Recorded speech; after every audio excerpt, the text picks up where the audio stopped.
على رسوله الأمين وعلى آله وصحبه أجمعين সম্মানিত আজকের অনুষ্ঠানের সভাপতি শ্রদ্ধাভাজন উলামায়ে কেরাম, বিজ্ঞ শ্রদ্ধেয় সুধীবৃন্দ, আসসালামু আলাইকুম ওয়া রাহমাতুল্লাহি ওয়া বারাকাতুহু।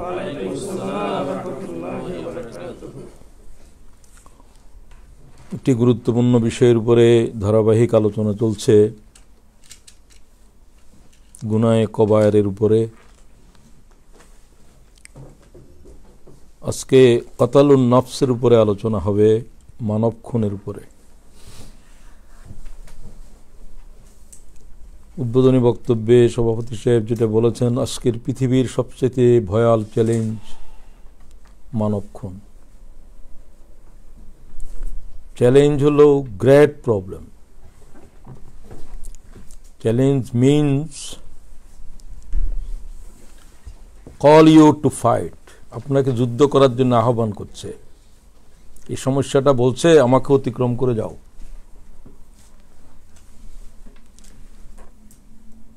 তো এই ধরনের একটি ভয়াল সমস্যা হলো মানব খুন। আল্লাহ তাআলাই বলছেন, একটা মানব খুন করা সমগ্র মানবতারে খুন করা। এটা আল্লাহর কালাম। মান কাতালা নাফস বিগাইরি নাফস আও ফাসাদিন ফিল আরদ ফাকান্নামা কাতালান নাস জামিয়া। সুবহানাল্লাহ বলেন, সুবহানাল্লাহ। If anyone killed a person not in retaliation of murder or for corruption done in the land, কোনো একজন মানুষ যদি একজন মানবকে খুন করে, যে মানুষটি অন্য কাকেও খুন করে নাই অথবা জমিনে ফাসাদ সৃষ্টি করে নাই, বোঝা গেল এই দুইটা কারণে খুন বৈধ। বেগাইরে নফস আও ফাসাদিন ফিল আরদ ফাকান্নামা কাতালান নাস জামিয়া।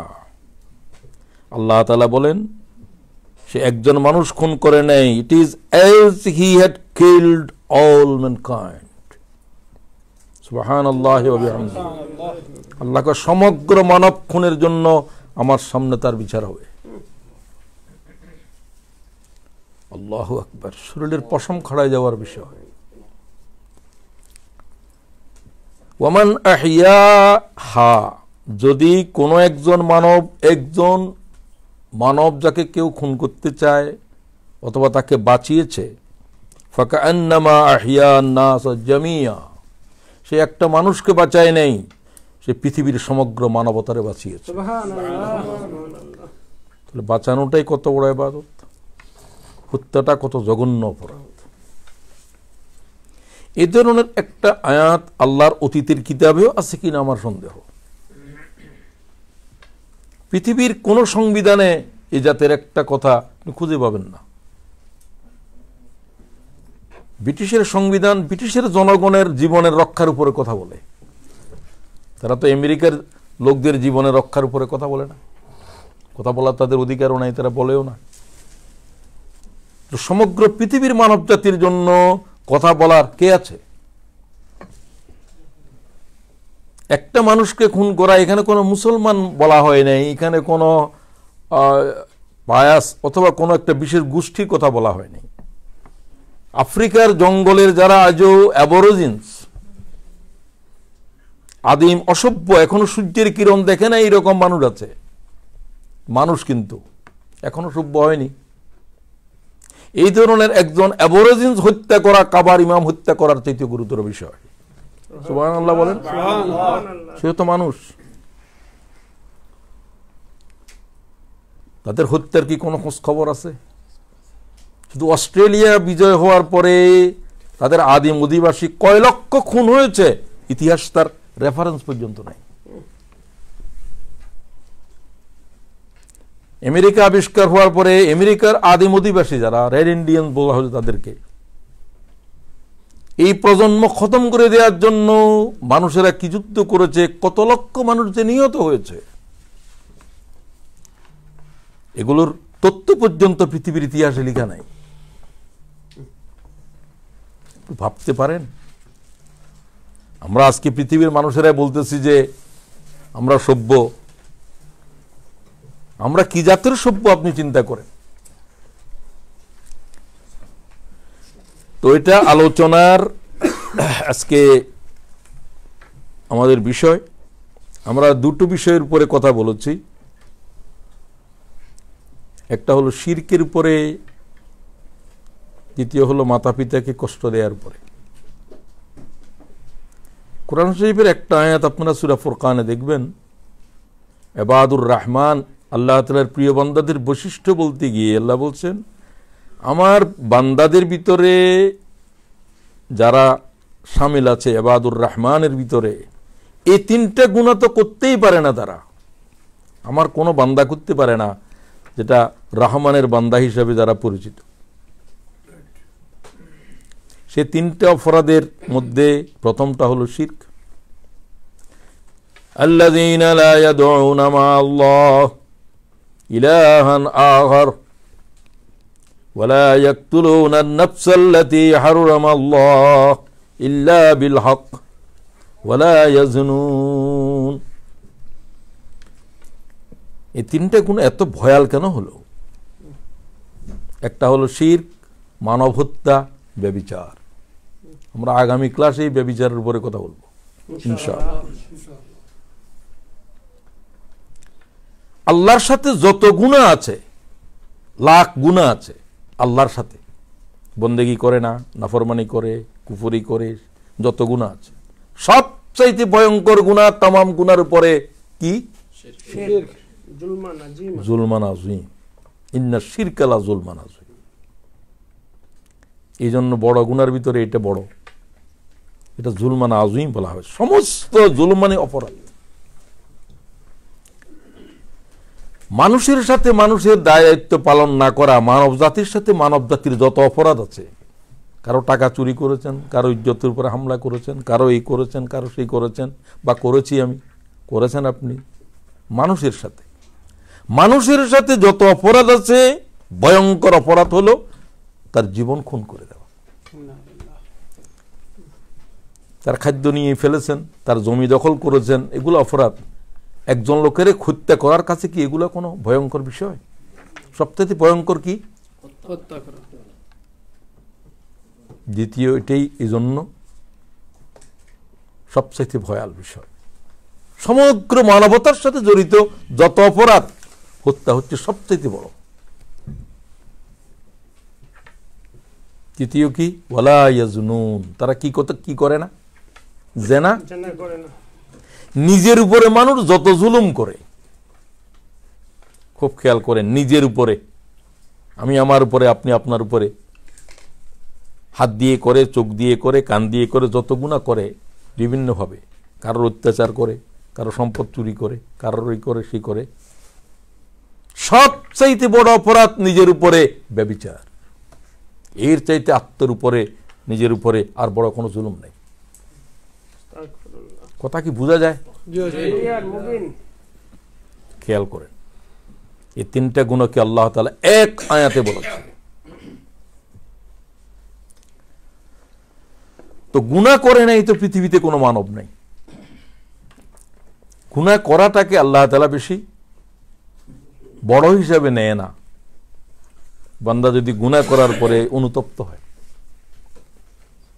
শুধু একটা গুনার কথা বলছেন যে আল্লাহ আমি এই গুনাহ শুধু মাফ করব না,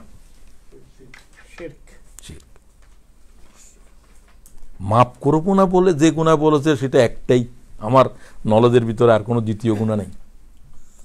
আবার সেটাকেও আল্লাহ তাআলা এই আয়াতের ভিতরে, শেষের আয়াতের ভিতরে ক্ষমা করে দেবেন বলে ইশারা করেছে। বান্দা যদি খালেস অন্তঃকরণে তওবা করে। আমরা গুনাহ কবায়ের আলোচনা করার পরের আলোচনার বিষয় আমি বলে দিচ্ছি তওবা, ইনশাআল্লাহ। তো আজকে কতলুন নফস, সূচনা কিভাবে হয়েছে মানব ইতিহাসের? উদ্বোধনী বক্তব্যেই বলে দেওয়া হয়েছে। উদ্বোধনী বক্তব্যের কথাই হলো যে খুন এভাবে উদ্বোধন হয়েছে, তাও পৃথিবীর প্রথম খুন নারী গঠিত। পৃথিবীতে মানুষে আছে 2-3 জন, আদম আলাইহিস সালামের আওলাদ, সব সন্তান হইতো জোড়ায় জোড়ায়।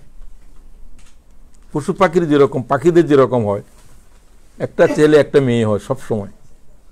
চড়ুই পাখি বলেন, কবুতর বলেন, এদের এরকমই হয়। আমাদের আম্মারাও এরকম হইতো। কেউ কেউ বলছে 40 জোড়া পর্যন্ত হয়েছে ওনার, সেগুলার থেকে পরবর্তীতে এগুলো আস্তে আস্তে একজন হয়েছে। তো তখন তো বিয়ে শাদীর নিয়ম কি, প্রথম যার সাথে যে হবে ওই বোনের সাথে তার বিয়ে হতে পারবে না। নেক্সট যেটা হবে, যে জোড়া হবে, সেই জোড়ার যে ভাই ওই বোন, আর ওই বোন ওই ভাই। এখন হাবিলের সাথে কাবিলের সাথে যে বোন থাকবে সেটা হাবিল বিয়ে করবে, হাবিলের সাথে যে বোন জন্মগ্রহণ করবে সেটা কাবিল বিয়ে করবে। এখন কাবিলের আপত্তি হলো যে তার ওই হাবিলের সাথে যেটা জন্মগ্রহণ করেছে সেটা সুন্দর কম, এখন সে বিয়ে করতে চায় বেশি সুন্দর যেটা, সেটা তো তার জন্য হারাম। যাক, একে তো প্রথম খুন, আর প্রথম খুনেই হয়েছে নারী গঠিত বিষয়। রাসূলুল্লাহ কি বলছেন? আমি আমার উম্মতের জন্য একটা পুরুষের জন্য নারী, নারীর জন্য পুরুষ, এর চাইতে ভয়াল ফিতনা কিছু রেখে যাচ্ছে না। আপনারা বলেন ঠিক কিনা? সুতরাং সে আলোচনা আগামীকাল আমরা কিছু করব, আগামী বৈঠকে। আজকে আমরা এটা নিয়ে করি। আরব জাহেলিয়তের ভিতরে অসভ্যতার কোনো শেষ নেই। 600 বছর পর্যন্ত পৃথিবীর উপরে আল্লাহর কোন পয়গম্বরের কদম পড়ে নাই। 610 বছর। মানব ইতিহাসে এরকম কোনো সময় ছিল না। একবার আদম আলাইহিস সালাম থেকে কোনো না কোনো পয়গম্বর কোনো না কোনো জায়গায় ছিল।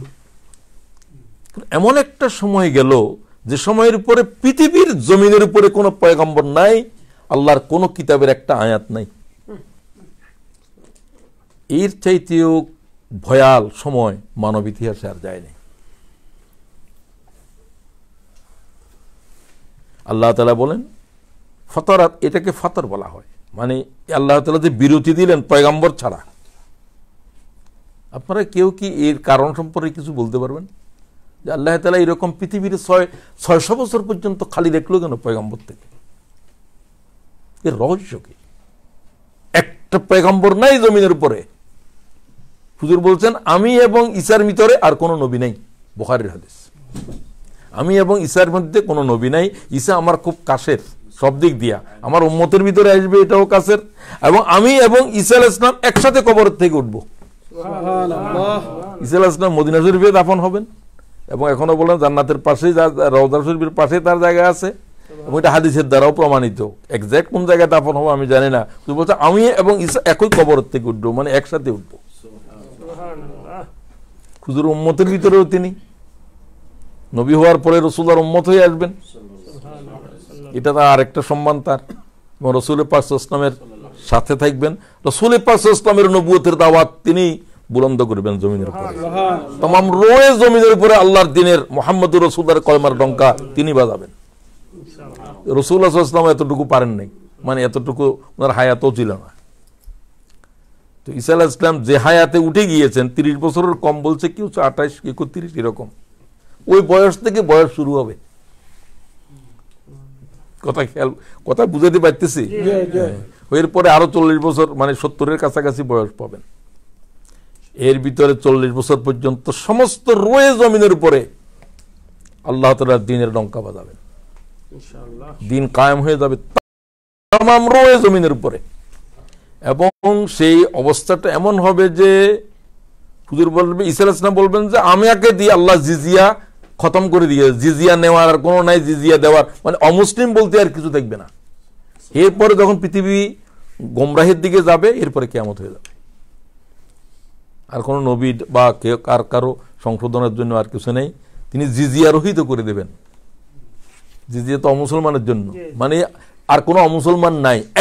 তার সাথে মূল যুদ্ধ হবে কার সাথে? ইহুদিদের সাথে, দাজ্জালের সাথে। দাজ্জালকে নিহত করার জন্য আল্লাহ তাকে নির্দিষ্ট করেছেন। দাজ্জালের কেউ খুন করতে পারবে না, কোনো পয়গম্বরও পারবে না, রাসূল ইসলামও পারবে না। কে খুন করবে? নির্দিষ্ট। ঈসা আলাইহিস সালাম এটা দাজ্জাল জানে, যখন ঈসা আলাইহিস সালাম আসবে তখন সে পালাতে থাকবে। ঈসা কোথায় বাইর হবে? এবার ঈসা আলাইহিস সালাম আসে দুনিয়াতে, প্রথম কি কথা বলবেন? নামাজ পড়ো, রোজা করো, জিহাদের বায়াত করবেন। সালাম ফিরাবে, নামাজের আসে প্রথম, আসরের নামাজের সম্ভবত নামাজের থাকবেন, ইমাম মাহাদির পিছে নামাজ পড়বেন, নামাজ পড়ায় তিনি দাঁড়াবেন, বলবেন যে তোমরা জিহাদের বায়াত করো। দাজ্জাল কোথায় আছে? দাজ্জালের কে মোকাবেলা করতে না পেরে ইমাম মাহাদি তার অপেক্ষা করার জন্য সিরিয়ার শতগম্বুজওয়ালা মসজিদের পাশে তিনি অবস্থান করবেন। ঈসা আলাইহিস সালাম নামার সময় তখন হয়ে যাবে প্রায়, তিনিও পারবেন না। এত বড় ফিতনা রাসূল সাল্লাল্লাহু আলাইহি ওয়াসাল্লাম বলছেন, পৃথিবীর জন্ম থেকে দাজ্জালের আগমন পর্যন্ত এত বড় ফিতনা জমিনের উপরে আর আসে নাই। কিভাবে আসবে? সূর্যরে দাঁড়া করে রাখবে, 1 বছর পর্যন্ত সূর্য ডুববে না। এটা কেউ করতে পারবে? এটা ইবলিসে করতে পারবে? এই ক্ষমতা আল্লাহ কাকেও দিয়েছে? তাকে দিয়েছে। মাত্র 40 দিন দুনিয়ার উপরে থাকবে, তাম রয়ে জমির তছনছ করে ফেলবে। 40 দিনের ভিতর প্রথম দিনটা কত দিনের হবে? 1 বছর। সে বলবে যে সূর্য ডুবতে পারবি না, এখন বৃষ্টি হতে নির্দেশ দিলে আকাশ থেকে বৃষ্টি শুরু হবে। জমিনকে বলবেন তোর পেটের ভিতরে কি আছে বের কর, খনি বের হয়ে যাবে, সোনা টোনা যা পেটের ভিতরে আছে। মানুষ এগুলো দেখার পরে কি ঈমান রাখতে পারবে? সবচেয়ে বেশি পাগল হয়ে যাবে নারীরা। হুজুর বলছে তাদেরকে বেঁধে রাখা যাবে না, দড়ি ছিঁড়ে যাবে তারা। তারা তো একটু অলৌকিক জিনিস দেখলে কি করে? পাগল হয়ে যায়। এখন তো পুরুষেরাও পাগল, তাদেরকে যদি আমরা বলতেছি বেশি হবে। রশি দিয়ে বেঁধে রাখলে হাদিসের লব্জ, তারা দড়ি ছিঁড়ে ফেলবে। অলৌকিক জিনিস। তারা তাদের কবরের থেকে যদি আপনার দাদা উঠে বলে যে এই ওর উপরে কলমা পড়, সে আল্লাহ। আল্লাহ এখন প্রকাশ পাইছে, দাদাই কয়, বাপে কর, বড় হুজুরে কয়, আমার পিসাবে কয় কবর তুনুডি। এগুলো জিন তার সাথে থাকবে। রাসূলুল্লাহ সাল্লাল্লাহু আলাইহি ওয়াসাল্লাম বলছেন যে তার এই সমস্ত দেখার পরে একেবারে মুখলেস ইমানদার ছাড়া কেউ ইমান রাখতে পারবে না। তোমরা তাকে না দেখার জন্য দোয়া করো, আর তোমরা তার জাহের হওয়ার সংবাদ পাওয়ার সাথে সূরা কাহাফ পড়া শুরু করো। এখন তো প্রতিদিন আপনারা কোন বারে পড়েন? জুমাবারে পড়বেন। প্রথম রুকুটাই যদি কম সময় থাকে, প্রথম রুকু পুরোটা পড়তে পারলে ভালো। শেষ বইটাকে তো আমরা পড়ি মসিহাত দাজ্জাল। প্রতি নামাজের ভিতরে যে 4টা জিনিস থেকে পানা চাইতে বলা হয়েছে, প্রতি নামাজে ইমাম মুসলিম বিশুদ্ধ সনদে হাদিস নিয়েছেন। কি কি বলেন মাওলানা সাহেব? বলেন। একজনে বলেন, আস্তে আস্তে বলেন যে সবাই যেন শুনে। আল্লাহুম্মা ইন্নী আউযু বিকা। বলেন। আল্লাহ আপনার কাছে পানা চাই। আর কি কিসের থেকে? এটা মনে রাখবেন, পড়ার সময় অনুবাদও খেয়াল করেন। আর একেবারে আরবি বানা হলে অন্তত একত অন্যরা বলতেছে যে বাংলাতে বলা জায়েজ আছে, আমি যদিও এখন এই বিষয়ে আমার ইলম নাই। আল্লাহুম্মা ইন্নী আউযু বিকা মিন আযাবিন নার, মিন আযাবি জাহান্নাম। 1 নম্বরে কিসের থেকে পানা চাইতে হবে? ওয়া আউযু বিকা মিন আযাবিল কবর। বলেন ওয়া আউযু বিকা মিন আযাবিল কবর। আযাবে কবরের চাইতে ফিতনা কঠিন ফিতনা এটা। এখন একজন আলেম, বড় বড় আলেম তাফসীর করে, আমি কিছু বুঝতে পারলাম না। উনি বলতেছেন যে কবরের বিষয়ের উপরে তো কোরআনে নাই, কি কি বলে হাবিজাবি। কি যে আলেমদের ভিতরে কি শুরু হয়েছে।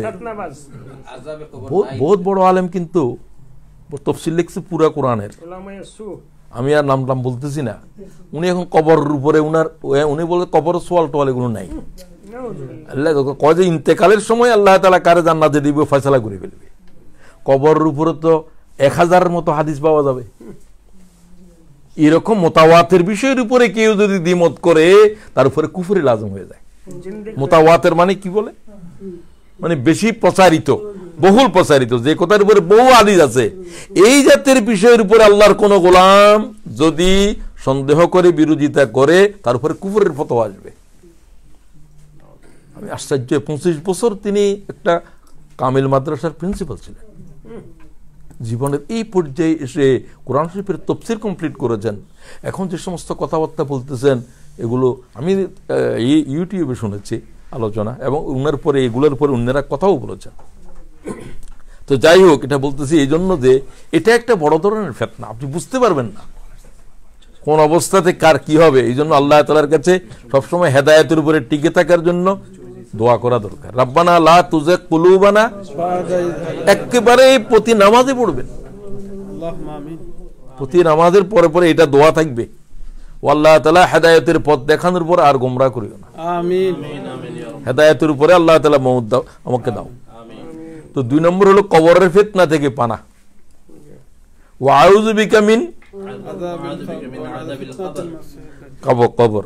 তারপর তৃতীয় ওয়া আউযু বিকা মিন ফিতনাতিল মাহিয়া ওয়াল মামাত। মাহিয়া আল্লাহ হায়াতের ফিতনা, মওতের ফিতনা, এই ফিতনা থেকে রেহাই দাও। এই দুটো একসাথে বলেন, আল্লাহুম্মা ইন্নী আউযু বিকা মিন ফিতনাতিল মাহিয়া ওয়াল মামাত। ফিতনাতিল মাহিয়া ওয়াল মামাত।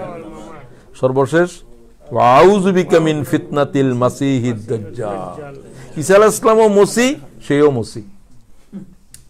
ঈসা আলাইহিস সালামও মসিহ, দাজ্জালও কি মাসিহিদ দাজ্জাল। সে অন্ধের উপরে হাত বুলাই দিয়ে সাথে সাথে চোখে দেখবে, সে বলবে যে আমার হুকুমে অন্ধ ভালো হয়ে যা। ঈসা আলাইহিস সালাম বলবে আল্লাহর হুকুমে। তাও ঈসা আলাইহিস সালাম পরবর্তী সময় আসার পর ঈসা আলাইহিস সালাম এরকম এইরকম আগের মুজিজাত ঈসা আলাইহিস সালামের থাকবে না। কারণ কোন পয়গাম্বরই না থাকলে পয়গাম্বরীর মুজিজা থাকে না। মুসা আলাইহিস সালাম যদি এখন জমিনের উপরে আসে, মুসা আলাইহিস সালামের লাঠি এটা কি সাপ হবে? কথা বলেন না কেন? এটা লাঠিই থাকবে, ছাগল চড়া হবে। কারণ কি জন্য? এটা কিসের জন্য দেয়া হয়েছে? নবুয়তের জন্য। নবুয়ত নাই, মুজিজা একমাত্র মুহাম্মদুর রাসূলুল্লাহ নবুয়তেরও মওত নাই, রাসূলুল্লাহ নবুয়তের জন্য যে মুজিজা কোরআন তারও মওত নাই। এটা অনন্তকালের জন্য। রাসূলুল্লাহ সাল্লাল্লাহু আলাইহি ওয়াসাল্লামকে অনেকে হায়াতুন নবী বলতে বাড়াবাড়ি করেন। উনি তো আজীবনের হায়াত নিয়ে আসেন না, তার নবুয়তের হায়াতের তো মরণ নাই। মুহাম্মদুর রাসূলুল্লাহর রাসালাতের কি নাই? বলেন না কেন? মওত নাই, মরণ নাই, তামাদি নাই, মানে কোন ফুল স্টপ নাই, কমা নাই, কিছু নাই। সব পয়গম্বররা আছে, এটা তার আলাদা একটা বৈশিষ্ট্য। এই জন্য তাকে আল্লাহ নবুয়তের যে মুজিজা দিয়েছেন সেটা এই মুজিজা উম্মতে পর্যন্ত ব্যবহার করতে পারবে। কোন পয়গম্বরের মুজিজা উম্মতে ব্যবহার করতে পারে না। মুসা আলাইহিস সালামের লাঠি কিন্তু হারুনের হাতেও সাপ এটা হইতো না, এটা শুধু মুসার হাতে হইতো। কথা কি বোঝা যায় নাকি? হারুনে হাত দিয়ে ফেললেও এটা সাপ হবে না। এটা ওয়ামা তিলকা বিয়ামিনিকা ইয়া মূসা। আর উম্মতের তো প্রশ্নই নেই, কারণ হারুন কিন্তু রসুল নয়। হারুন কি নবী? রসুল হলো মূসা, উনি হচ্ছে তার নবুয়তের সাহায্যকারী। দোয়া করে নবী করেছেন, আল্লাহকে বলছেন আল্লাহ আমি একা, আমি তোতলো ওয়াহু আফসাহু মিন্নী লিসানা, ও আল্লাহ তাআলা আমার ভাই এটা বাগ্মী, কথা বলতে পারে, আর আমি তো তোতল। আল্লাহ ভালো হবে আমার জন্য, আমার ভাইকে নবুয়তের জন্য সাহায্যকারী করে দাও। ওয়াজআললি ওয়াজিরাম মিন আহলি, আমার আহাল থেকে ওজির বানাও। তো আল্লাহ দিলেন। মুহাম্মদুর রাসূলুল্লাহ সাল্লাল্লাহু আলাইহি ওয়াসাল্লামের মুজিজা কোরআন শরীফ উম্মতরা কিয়ামতের আগের দিনেও ব্যবহার করতে পারবে। সুবহানাল্লাহ, সুবহানাল্লাহ। ডক্টর জাকির আল্লাহর কোরআন শরীফের মুজিজা কি দেখা দিচ্ছে? আল্লাহু আকবার। কে মোকাবেলা করবে? করো, আসো। আল্লাহু আকবার। কোরআন শরীফ থেকে একটা ভুল বাইর করো, পৃথিবীর আজকে ১৫০০ বছর পরে একটা জের জবরের কিছু আছে কিনা বাইর করো। এটা কত বড় চ্যালেঞ্জ! এই চ্যালেঞ্জ আনচ্যালেঞ্জ থাকবে পৃথিবীর প্রলয় দিন অবধি, ইনশাআল্লাহ, ইনশাআল্লাহ, ইলা ইয়াউমিল কিয়ামা। এবং কিয়ামতের পরেও কোরআন শরীফ এটা অব্যয় অক্ষয় থাকবে। আল্লাহ বলে দিয়েছে না, বালহুয়া কোরআনুম মাজিদ। আল্লাহ লৌহ মাহফুজে একটা কিতাব শুধু আছে।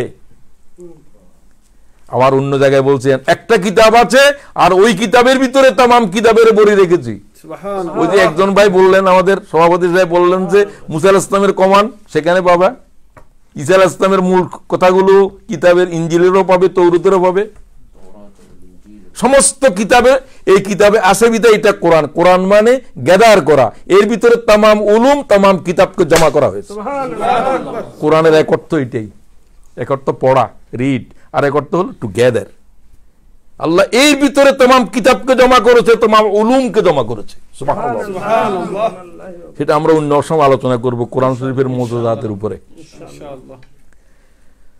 ওয়াইযাল মাউউদাতু সুইলাত, ওই যে বলছিলাম ৬০০ বছর পর্যন্ত জমিনের উপরে কোনো পয়গম্বর নাই, ৬০০ বছর পর্যন্ত হেদায়েতের কোনো কিতাব নাই, একটা আয়াত নাই, এরকম একটা অন্ধকার তামাম জগতের উপরে বর্পা হয়েছে। এটা কোনো সময় ছিল না। এই আয়াতটা কোথায় আছে? সূরা নূরের ভিতরে ৪০। আল্লাহ তাআলা বলেন কি জাতের অন্ধকার জমিনের উপরে এসেছিল, অন্ধকারের বর্ণনা পড়ো যে আমার নূরের সূরার ভিতর। সুবহানাল্লাহ। আও কাযুলুমাতিন ফি বাহরিন লুজ্জি, আও কাযুলুমাতিন ফি বাহরিন লুজ্জি। মনে করো কা মানে হলো যেন, এটা হলো যে মেসালের আয়াত, মেসালের আয়াত থেকে তোমরা শিক্ষা গ্রহণ করো। ওয়া তাবিরু বিল আমসাল, ওয়া তাবিরু বিল আমসাল, আমসালের আয়াত থেকে কি করো? শিক্ষা গ্রহণ করো। এটা কা মানে মেসাল, মেসাল মানে মেসাল। আও কাযুলুমাতিন ফি বাহরিন লুজ্জি ইয়াগশাহু মাউজুন মিন ফাওকিহি মাউজুন মিন ফাওকিহি সাহাব। আল্লাহ তাআলা কি মেসাল দে, যে আয়াত পড়ার পরে একজন ব্রিটিশ নাবিক আটলান্টিক দরিয়া ঈমান এনে ফেলেছে। সুবহানাল্লাহ। আয়াত এটা তখন সেকেন্ড ওয়ার্ল্ড ওয়ার, সেই দিন ছিল ব্ল্যাক আউট। ব্ল্যাক আউট কি বলে? ওই যে যুদ্ধের সময় আলো জ্বালাতে পারে না। ওরা বয়স্করা তো যুদ্ধ দেখেছেন, যুদ্ধের সময় ঘরের কোনো জায়গাতে যদি আলো বিচ্ছুরিত হয় ওখানে গুলি আসবে, ব্ল্যাক আউট, শত্রুরা যেন বুঝতে না পারে। সেই দিন ছিল ফাউল ওয়েদার, আটলান্টিক দরিয়ার উপরে শুধু আসার খাচ্ছি তরঙ্গ। আল্লাহর আয়াতের সাথে পুরা মিল যাচ্ছে এগুলো। সে পড়তেছে ইংরেজি ট্রান্সলেশন, আর চিন্তা করলো যে মোহাম্মদ তো কোনোদিন সাগরও দেখে নেই, মোহাম্মদ কোনোদিন সাগরও দেখে নেই। মক্কা মদিনাতে কোনো সাগর আছে নাকি? এই ২০০ শহরের বাইরে তো জানেই নাই। এক নবুয়তের আগে গিয়েছেন সিরিয়ার পথে একবার, আর জান নাই। বহিরা বলছে সিরিয়ার ইহুদিরা তাকে চিনি ফেলবে, আমি তার ভিতরে আখেরি পয়গম্বর আলামত দেখতেছি। ইহুদিরা মেরে ফেলবে।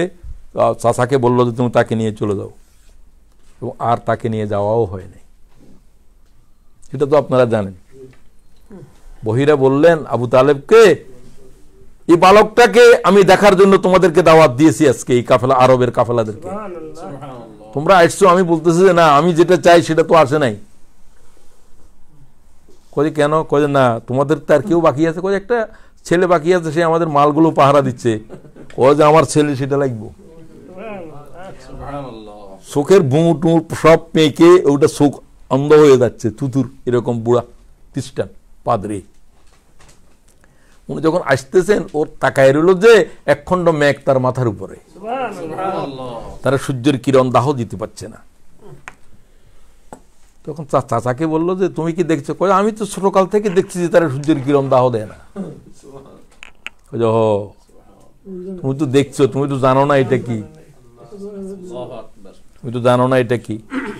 আমি তার নাক দেখতেছি, তার কপাল দেখতেছি, বুঁ দেখতেছি, সব তৌরাতে আর ইনজিলে বর্ণনা আছে। তার চেহারা দেখে তাকে বের করা যাবে।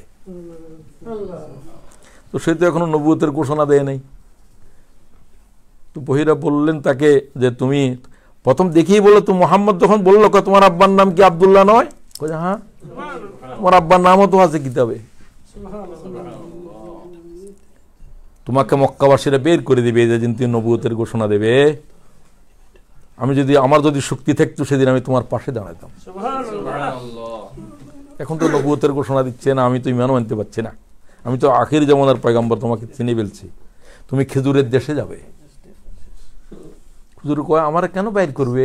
কয় তোমার এই কাজ নিয়ে যারা উঠবে সবকে বাইর করে, নবুয়ত নিয়ে যারা উঠেছে সবকে জন্মভূমি থেকে বের করা হয়, তোমারও করবে। হুজুর বুঝতে পারতেছিল না আরবরা আমাকে বাইর করবে, তারা তো আমাকে আলামিন বলে, তারা তো আমার ভালোবাসে সবার চাইতে বেশি। যাই হোক, ওই যে 600 বছর পর্যন্ত জমিনের উপরে আল্লাহ তাআলা আয়াতের ভিতরে কি বলে, আও কাযুলুমাতিন ফি বাহরিল লুজ্জি, অতলন্ত এক সাগরে, ওই আটলান্টিক দরিয়া, কুল কিনারা নাই, মাঝখানে শিপ, ডিঙ্গি নৌকা। আটলান্টিক দরিয়ার কাছে শিপ, এটার মানে তো একটা ডিমের খোসা। এই ধরনের ফাউল ওয়েদার, জুলুমাতুন বাদুহা ফাওকা বাদ, ডার্কনেস আপন ডার্কনেস, বিয়ন্ড ডার্কনেস, উপরে অন্ধকার, নিচে অন্ধকার, ডাইনে অন্ধকার, বাঁয়ে অন্ধকার। আকাশ ছিল ঘন মেঘে আচ্ছন্ন। আবার রাতটা ছিল সেদিন অমাবস্যার রাত, আবার ব্ল্যাক আউট। তাহলে কিরকম অন্ধকার? অন্ধকারের উপর নিকষ কালো অন্ধকার, সূচিবেদ্ধ অন্ধকার। সূচ দিয়েও যেন অন্ধকারে সেট করা যাবে না, সাহিত্যের ভাষায় বলে সূচিবেদ্ধ অন্ধকার। এই ধরনের অন্ধকার পরে অন্ধকার, আল্লাহ তাআলার বর্ণনা। আকাশ ঘন মেঘে আচ্ছন্ন, একটা তারা দেখা যাচ্ছে না, ক্লাউডি। এরপরে রাত, অমাবস্যার রাত, এরপরে ফাউল ওয়েদার, সবটাই এরকম। এইরকম একটা অন্ধকার মানব জাতির উপরে বর্পা হয়েছিল। সুবহানাল্লাহ। কুফরির আসার তরঙ্গ আসার খাচ্ছে, শিরকের তরঙ্গ আসার খাচ্ছিল, তরঙ্গের উপরে তরঙ্গ। আও কাযুলুমাতিন ফি বাহরিল লুজ্জি ইয়াগশাহু মাউজুন মিন ফাওকিহি মাউজুন, মাউজুনের উপরে মাউজ, ওয়েভ আপন ওয়েভস, তরঙ্গের উপরে কি লাকাদ, এবং নিজের হাত নিজের চোখে দেখতেছে না। অন্ধকার এত বেশি যে নিজের হাত বাইর করলে নিজের হাতের নিজে চোখে দেখছে। এই জাতের, এটা রূপকর্থেও তাই। মাকে চিনতেছে না বাপে, মায়ের ইন্তেকালের পরে সৎমা বিয়ে করে ফেলতেছে, এই জাতের অসভ্যতা চলছে। সুবহানাল্লাহ। উলঙ্গ অবস্থা আল্লাহর কাবা তোয়াফ চলছে। এই জাতের অন্ধকার পৃথিবীর জীবনের উপর আর আসে নাই। মুহাম্মদ ওই অন্ধকারের পরে আসছে দুনিয়ায়। সুবহানাল্লাহ।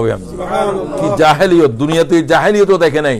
এইরকম একটা পৃথিবীর সামনে আল্লাহ তাআলার পয়গম্বর খাড়া হলো, ডানেও কেউ নাই, বাঁয়েও কেউ নাই, এক এতিমের বাচ্চা দাঁড়ালো। সুবহানাল্লাহ।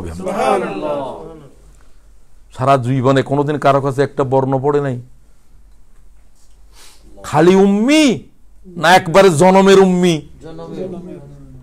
জনমের ভিতরে কোনোদিন একটা বর্ণ পড়ে নাই, বাক্য নয়, শব্দ নয়, কি পড়ে নাই? বর্ণ পড়ে নাই। আলিফ চিনে না, বা চিনে না, মুহাম্মদের মিম চিনে না। সুবহানাল্লাহ। এইরকম এইরকম নিরক্ষর, এইরকম উম্মিও দুনিয়ার উপরে ছিল না। এই জাতের উম্মির ভিতরে আল্লাহ তাআলা সমগ্র পৃথিবীর উলুম ঢেলে দিয়েছে। সুবহানাল্লাহ। উল্লামতুল ইলমিল আউয়ালিন ওয়াল আখিরিন, আমি মুহাম্মদকে পৃথিবীর সৃষ্টি থেকে পৃথিবীর প্রলয় দিন পর্যন্ত तमाम উলুম তার বুকের ভিতরে ফুঁকে দিয়েছি। সুবহানাল্লাহ। কি জ্ঞান এটি আনি তার সামনে, এটা আল্লাহ তাআলা এক মুহূর্তে দিতে পারে। ঈসা আলাইহিস সালাম যখন দুনিয়ায় আসবে, দুনিয়া তখন তো মডার্ন বিজ্ঞান সবকিছু, আধুনিক জ্ঞান ও বিজ্ঞান ঈসা আলাইহিস সালামকে আল্লাহ এক মুহূর্তে ফুঁকে দিবে। সুবহানাল্লাহ। ফিলিস্তিনে পড়ে तमाम পৃথিবীর কি হচ্ছে সব প্রযুক্তি তার হাতে থাকবে।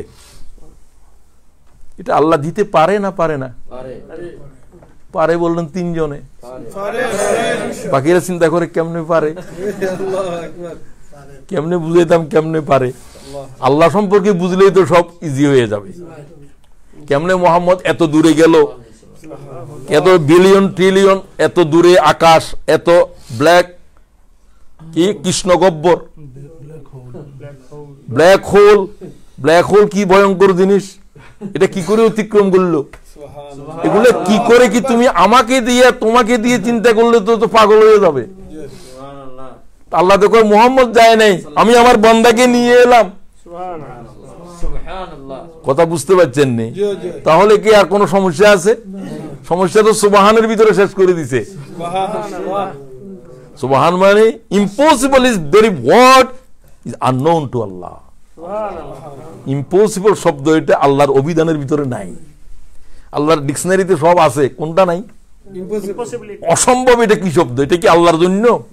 এটা তো মানুষের জন্য। কোন পায় এখন? সুতরাং এই যে বুঝছে তার কাছে তো প্রথম শব্দে আল্লাহ জবাব দিয়ে দিছে। 600 বছর পর্যন্ত পৃথিবী এই অন্ধকারের ভিতরে রাখার উদ্দেশ্য কি? আমি বহু চিন্তা করে যা কি আমার এলেমে যতটুকু বুঝে আসলো যে যদি কোনো না কোনো জায়গাতে আলো থাকতো, তারা বলতো আমাদের তো নবীর প্রয়োজন নেই, আমাদের তো আলো আছে, আমাদের তো সূর্য না হলেও চলবে। ঠিক কিনা বলেন? সমগ্র রোয়েজ জমিনের উপরে এতটুকু আলো নাই, তামাম পৃথিবী অস্থির হয়ে গেছে, আমরা এই অন্ধকারের ভিতরে থাকবো, আল্লাহ আমাদের জন্য কোনো আলো পাঠাও না। এটা যদি এশিয়ায় থাকতো তাহলে ইউরোপে বলতো যে আমাদের কাছে তো আলো আছে। এশিয়াতে নাই, ইউরোপে নাই, আফ্রিকাতে নাই, আমেরিকাতে নাই, পৃথিবীর রোয়ে জমিনে নাই। তাহলে সমগ্র জমিনের আল্লাহ তাআলা নবুয়ত থেকে খালি করলো যে তামাম পৃথিবী আলোকিত করার রাসূল আসতেছে। আগেগুলো সব নিভাই দাও, সমস্ত প্রদীপ নিভাই দাও, এই নিবানো অবস্থা অন্ধকারকে এভাবে ঘনীভূত করে দাও। তোমার সমগ্র পৃথিবীর রয়ে জমিনের প্রতিটা ইঞ্চি জমিন মুহাম্মদের খুঁজতে হবে। সুবহানাল্লাহ। এরপরে আসবে মুহাম্মদ আসবে। কথা কি? হ্যাঁ, এই অন্ধকারের জন্য এখন আলো লাগবে না বিরিয়ানি খেলে চলবে? অন্ধকারের ভিতরে কি বিরিয়ানি না ময়লা কিছু বুঝতেছে?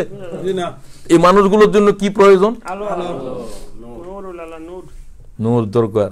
আল্লাহ তাআলা বলেন আও কাযুলুমাতিন ফি বাহরিল লুজ্জি ইয়াগশাহু মাউজুন মিন ফাওকিহি মাউজুন মিন ফাওকিহি সাহাব যুলুমাতুন বাদুহা ফাওকা বাজ ইযা আখরাজা ইয়াদাহু লাম ইয়াকাদ ইয়ারা ওয়া মান লাম ইয়াজআলিল্লাহু লাহু নূর।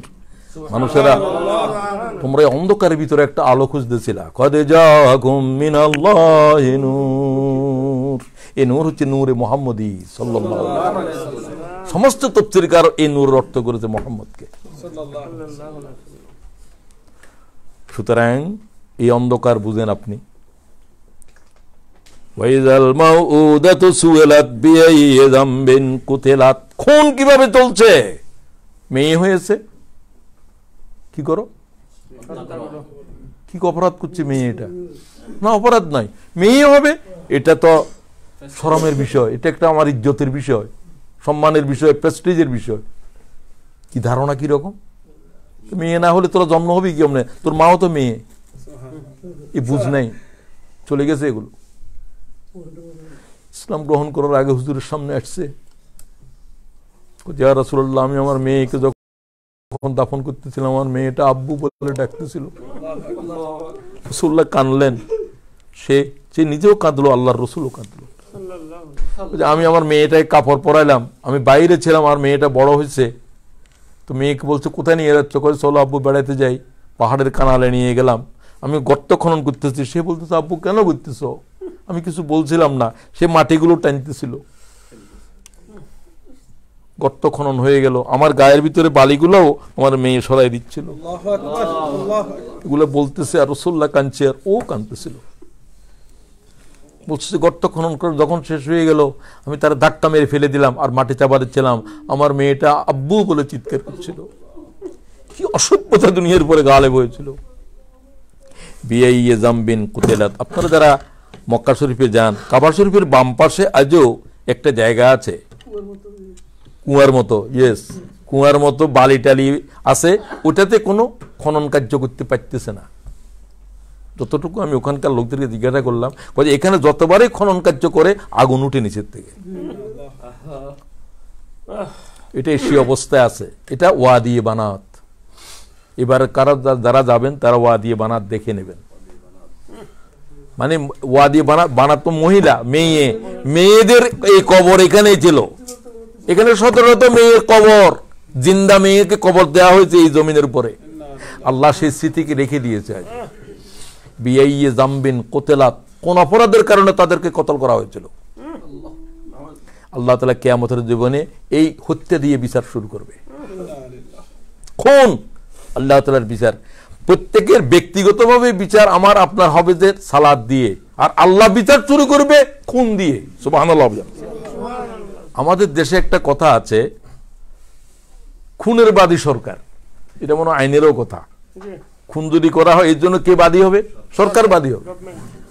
তো আল্লাহর বান্দারে খুন করার জন্য কে বাদী হবে? আল্লাহ বাদী হবে কে আমাদের। কিন্তু এটাই ছিল তখনকার অবস্থা। তাহলে আপনি এখান থেকে শুরু করেন, প্রথম তো খুন শুরু হয়েছে সেখান থেকে, এরপরে শিশু হত্যা, নারীদেরকে হত্যা। দাহিয়ায় কলবে ঈমান আনতে এসেছে, হঠাৎ করে হাত টেনে ফেললো। সে একটা কবিলার নেতা, এবং জিব্রাইল ইসলাম তার ছবিতে আসতো, খুব সুদর্শন। হাদিসে জিব্রাইলে ও যে মানুষটা ওখানে এসেছিল কার ছবিতে? দাহিয়ায় কলব। তিনি নিজেও ছিলেন, মানুষের ছবিতে মানুষ থাকে, ওর মতো আসতো। জিব্রাইল ইসলাম সবসময় ওর ছবি দেখতো, ওর ছবিতে আসতো। হুজুর পাক সাল্লাল্লাহু আলাইহি ওয়াসাল্লাম বললেন যে দাহিয়া তুমি হাত কেন টেনে নিলা? ইয়া রাসূলুল্লাহ, আমি একটা কথা মনে পড়ছে, এটার জবাব না দিলে আমি ঈমান আনি কি হবে? কি হয়েছে? আরবের নীতি অনুসারে গোত্রপতি যিনি তাকেই মেয়েদেরকে দাফন করতে হইতো, আমার হাতে আমি ৭০টা মেয়েকে জীবিত দাফন করেছি। রাসূলুল্লাহ, আমার কি হবে কিয়ামতের দিন? হুজুর বলেন কলেমার সাক্ষ্য দাও। কলেমার সাক্ষ্য দেওয়ার আগে যা কিছু অপরাধ করেছো, ৭০, ১০০ যা কিছু গুনাহ, আল্লাহ তাআলার সাথে সাথে ক্ষমা করে দেবে। দাহিয়া কলবে ঈমান আনলে। সুতরাং এরপরে মনে করেন যে আগের শিশু হত্যা, এখন শিশু হত্যার নামে ভ্রূণ হত্যা চলছে। হত্যার কথা আরো পরে আসেন, আমি শুরু থেকে বলতেছি। সবচাইতে বেশি ভ্রূণ হত্যা হয় কোন দেশে? ভারতে। ডক্টর জাকির নায়েক তার এক বক্তৃতায় বলছেন যে সেখানে বড় বড় পোস্টার থাকে, পোস্টারে লেখা থাকে ৫০০ রুপি খরচ করুন, ৫ লক্ষ রুপি বাঁচান। মানে কি? মানে কেউ বুঝছেন? ৫০০ রুপি খরচ করুন, ৫ লক্ষ রুপি বাঁচিয়ে দেন। মানে মেয়েটা বিয়ে দিতে কত লাগবে, আর এখন যদি ভ্রূণ হত্যা করতে কত লাগবে?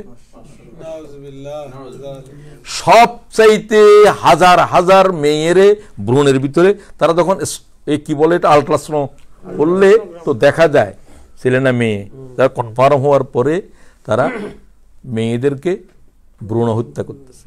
সবচাইতে বেশি ভ্রূণ হত্যা হচ্ছে ভারতে। আল্লাহ তাআলা আমাদেরকে মাফ করে দিন। ওয়ালা তাকতুলু আওলাদাকুম খাশিয়াতা ইমলাক। কার আয়াত? ওয়ালা তাকতুলু আওলাদাকুম খাশিয়াতা ইমলাক। তোমরা দারিদ্রতার ভয়ে সন্তান হত্যা করো না। আল্লাহ তো জানে কি জন্য করো, ৫ লাখ টাকা সেভ করে। কি জাতের নিষ্ঠুরতা তুলছে! নাহানু নারযুকুহুম ওয়া ইয়্যাকুম, আমি আল্লাহ তাদেরকে রিজিক দিই, তোমাদেরকেও দিই। তোমাদের কথা বলে পরে, তাদের কথা বলে আগে। খুব খেয়াল করতে হবে। নাহানু নারযুকুহুম ওয়া ইয়্যাকুম, যাদেরকে যাদের ভয়ে সন্তান হত্যা করতেছো সন্তানদেরকে, আমি আল্লাহ তাদেরকে রিজিক দিই, তোমাদেরকেও দিই। আর মানব ছাড়া আল্লাহর আর কোন মখলুক জন্ম নিয়ন্ত্রণ করে? এরপর আল্লাহ তাআলা বলেন ইন্না কাতালাহুম কানা খিতান কাবীরা, সন্তান হত্যা করা এক ভয়ানক গুনাহ, আমি হত্যা হিসেবে কিয়ামতের দিন তার বিচার করব। খুব খেয়াল করেন, এটা ভ্রূণ হত্যা করার জন্য স্বাস্থ্যগত কারণকে ফকিরা বৈধ করেছে। খুব খেয়াল করেন, স্বাস্থ্যগত কারণ কি? একটা বাচ্চা আছে, এই বাচ্চার এখনো 2 বছর পর্যন্ত মায়ের স্তন আছে তার, এখন আরেকটা বাচ্চা যদি গ্রহণ করে তাহলে তার দুধ আগে ছাড়াইতে হবে, স্বাস্থ্যগত কারণ। এই কারণে বৈধ আছে। আর মা হয়তো কোনো কি বলে এটাকে সিজারের রোগী, তার আর বাচ্চা নিতে পারবে না, এর জন্য বৈধ আছে স্বাস্থ্যগত কারণে। মায়ের স্বাস্থ্য, মায়ের মৃত্যুর কারণ করতে পারে, অথবা শিশু এটার তার রিজিকের অন্য সুবিধা হতে পারে। এই কারণ ব্যতি রেখে দারিদ্রতার ভয়ে তোমার লিভিং স্ট্যান্ডার্ড দুর্বল হয়ে যাবে, ছেলে মেয়ে বেড়ে গেলে, এই জাতের চিন্তা থেকে মানব খুন চলছে আজ। আগে তো ছিল যে শিশু হত্যা, এখন চলছে ভ্রূণ হত্যা। ঠিক কিনা বলেন? এটা এইভাবে না ওইভাবে আছে না নাই আপনারা বলেন? এরপরেই মানবকে হত্যা করার সাথে জড়িত কেউ ডাইরেক্টলি হত্যা করছে, কেউ বলছে হত্যা করা হোক, হত্যার বিচার দেওয়া হলো না, আর মিছিল করে বলতেছে যে অমুকের মৃত্যুদণ্ড দিতে হবে। আদালতের রায় চেঞ্জ হয়ে গেছে, ঠিক কিনা? বাংলাদেশে হচ্ছে যাবজ্জীবন কারাদণ্ড দিল একজনের আদালতে, আর গণজাগরণ মঞ্চ থেকে বলা হলো কি করো, আদালত ফাঁসি দিল। এগুলো কি আদালত? আপনি চিন্তা করে। সুতরাং এই যে হিউম্যান ট্র্যাজেডি, মানুষের গুরুত্বপূর্ণ জিনিস, মানুষের জীবনযাপনের জন্য খাদ্য, বস্ত্র, বাসস্থান, শিক্ষা, চিকিৎসা সব কিছুই গুরুত্বপূর্ণ। সব কিছুর আগে কি গুরুত্বপূর্ণ? জীবন গুরুত্বপূর্ণ। জীবনেই যদি না থাকে খাদ্য কার জন্য, জীবনেই যদি না থাকে কার জন্য আশ্রয়, কার জন্য চিকিৎসা, কার জন্য শিক্ষা? সুতরাং আজকে যে অস্ত্র তৈরি হচ্ছে এগুলো কি মশা মারার জন্য? পৃথিবী আছে একটা, আজ থেকে আরো 5 বছর আগের রিপোর্ট বলতেছি আমি, 62,000 বার পৃথিবী ধ্বংস করার মারণাস্ত্র পরাশক্তির অস্ত্রাগারে আছে। 62 না 67? তাহলে এখন পৃথিবী আছে কয়টি? একটা পৃথিবী ধ্বংস হওয়ার পরে আরো 67, আরো 65 বা 63, যাই বলেন, 62,000 ধরেন, 62,000 পৃথিবী ধ্বংস করার পরমাণু অস্ত্র। শুধু এক রাশিয়ার কাছে 8,000 পরমাণু বোমা আছে, আমেরিকার কাছে আরো কিছুটা কম আছে, 50টা। সম্প্রতির রিপোর্ট। একটা রাষ্ট্রের কাছে 8,000 পরমাণু বোমা, একটা পরমাণু বোমা হিরোশিমায়, তারপরের দিন নাগাসাকিতে। 2,20,000 মানুষ এক নিমিষে দুনিয়া থেকে চলে গেছে, এখনো পর্যন্ত তার তেজস্ক্রিয়া চলছে। এই সমস্ত হত্যার কেন হত্যা হলো, কাদেরকে করলো, কেন করলো, কোনো জবাব আছে? এরা কি জানে যে আমরা কি যুদ্ধের মাঠে ছিলাম? আমাদের কেন হত্যা করছো? এমন একটা দিন আসবে, রাসূলুল্লাহ সাল্লাল্লাহু আলাইহি ওয়াসাল্লাম বলছেন, হত্যাকারী জানবে না কেন হত্যা করছে, নিহত ব্যক্তি জানবে না কেন নিহত হয়েছে। সে অবস্থা ব্যাপকভাবে হতে শুরু করবে। কি বলল? তোমাদের কাছে জীবাণু বোমা আছে। ওরা বললো কি জীবাণু বোমা? আমরা তো শুনিও নাই, আমরা তো জীবাণু বোমা নাই আমাদের কাছে। না, আছে। পৃথিবীর গণমানুষদেরকে বললো যে, কেউ বললো না, সবাই বললো যে আছে। পর্যবেক্ষকরা বললো যে আমরা তো এরকম কিছু দেখি নাই। না, তোমরা না দেখলে কি আছে। ইরাকের বিরুদ্ধে যুদ্ধ শুরু করলো সাদ্দাম হোসেনকে কিল করার জন্য। শুধুমাত্র 10 লক্ষ শিশু নিহত হয়েছে। মানুষ টানুষ বাদ দাও, একটা প্রতিষ্ঠিত সভ্যতা ভেঙ্গে তছনছ হয়ে গেছে। আর যা লুটতরাজ করা দরকার তো করা হয়েছে। তেল সম্পদ লুট করা হয়েছে, খনিজ সম্পদ, বনজ সম্পদ বিরান করে দিয়েছে দেশে। কথাটা কি সত্য ছিল? সেখানে কি জীবাণু বোমার কোনো খোঁচা আছে? তো এই এতগুলো মানুষদেরকে নিহত করলে কি কথা বলে? আফগানিস্তানে কি হলো? 20 বছর লক্ষ লক্ষ আফগানরা জীবন দিল। তাদের দেশ, তাদের থেকে কেড়ে নিলা। বললো যে টুইন টাওয়ারে হামলা হয়েছে। টুইন টাওয়ারে তারাও বললো যে টুইন টাওয়ারে হামলা হয়েছে কিনা এটা প্রমাণ হোক, কে করছে। এখনো পর্যন্ত কি এটা প্রমাণ হয়েছে? এটা কিয়ামতের আগের দিনও প্রমাণ হবে না।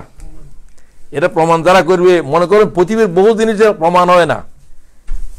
গান্ধীরে কে হত্যা করছে এখনো প্রমাণ হয় নাই, হবেও না কোনোদিন। কিন্তু রহস্যপূর্ণ। কেনেডিকে কে হত্যা করছে কেউ জানলেও এটার কোনো আদালতে বিচার হয় নাই এখনো। এটা কিয়ামতের আগের দিনে হবে না, এগুলো রহস্যপূর্ণ। আমি তো বলতেছি যে পৃথিবীর প্রলয় দিন আগের দিনে হয়তো আল্লাহর কাছে ছাড়া হবেও না এগুলো। আল্লাহ বলছে সমস্ত মামলা আমার কাছে পুনঃ বিচার হবে। বিআইয়ে জামবেন কুতেলাত, এটা যেরকম লিয়াইয়ে ইয়াউমিন উজ্জালাত, সমস্ত মামলা মুলতবি আছে, জেনে রাখো। আল্লাহ বলছে সমস্ত মামলার ফাইল আবার ধরা হবে। সুবহানাল্লাহ। যাদেরকে মৃত্যুদণ্ড দিয়েছিল, যে দিয়েছিল তার বিচার শুরু হবে এখন আল্লাহর এজলাসে। তো এখন সে তো মনে করো যে 100 জন লোকের হত্যা করছে। আল্লাহ কয়েছে তোমরা কি করে বিচার করবা? 100 বার তার জীবিত করো, 100 বার তার মৃত্যুদণ্ড তার উপরে কার্যকরী করো। সুবহানাল্লাহ। এটা তো কেউ করতে পারবে না দুনিয়ার। কে করতে পারবে? খুব খেয়াল করেন।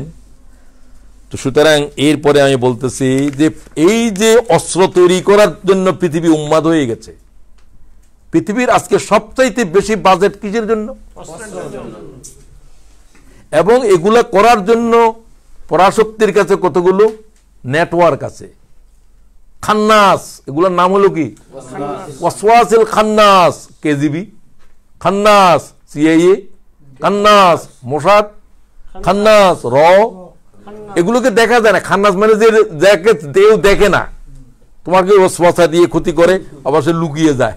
এগুলো ছিল, এগুলো হলো কি?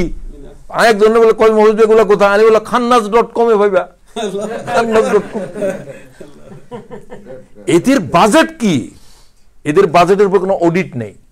আমেরিকার প্রেসিডেন্টের খরচের উপরে কি আছে? সিআইএ এর বাজেটের উপরে কি নাই? অডিট নাই, সীমা নাই, অডিট নাই। এদেরও নাই, কেজিবিরও নাই, মোসাদেরও নাই, র এরও নাই। এরা কত বড় খান্নাস! সমগ্র পৃথিবীর সমস্ত খুন, সমস্ত যুদ্ধ, মার্ডার এর পিছনে কারা আছে? না, এই সব একটাকে বলবেন, এই খান্নাসেরা জড়িত। এদের পরামর্শে সব চলে। এরা কেন করে এগুলো?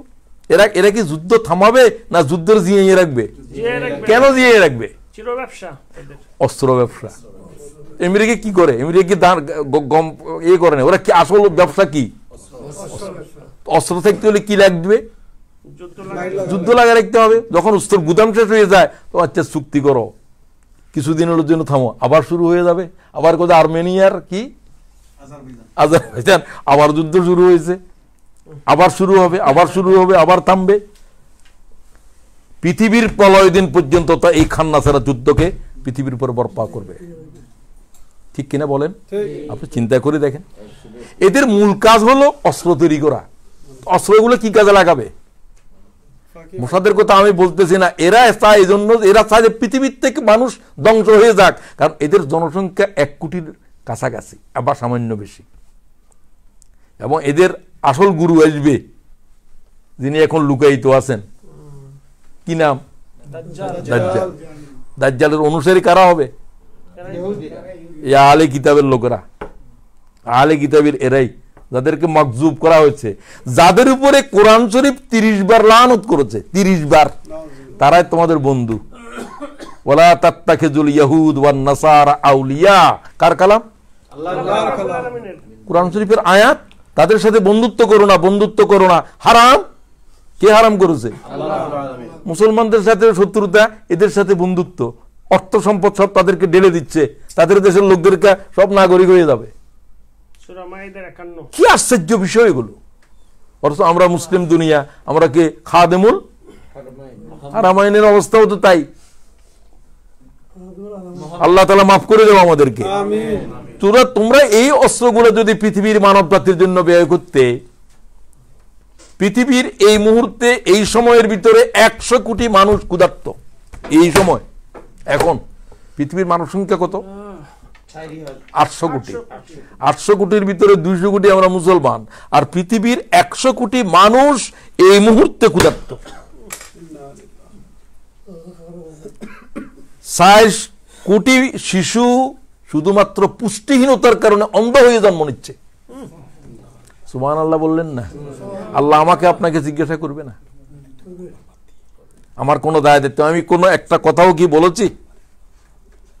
সুতরাং আল্লাহ তাআলা বলছেন 4টা কারণ ব্যতি রেখে আল্লাহর কোন গোলামের রক্ত প্রবাহিত করতে পারিবে না।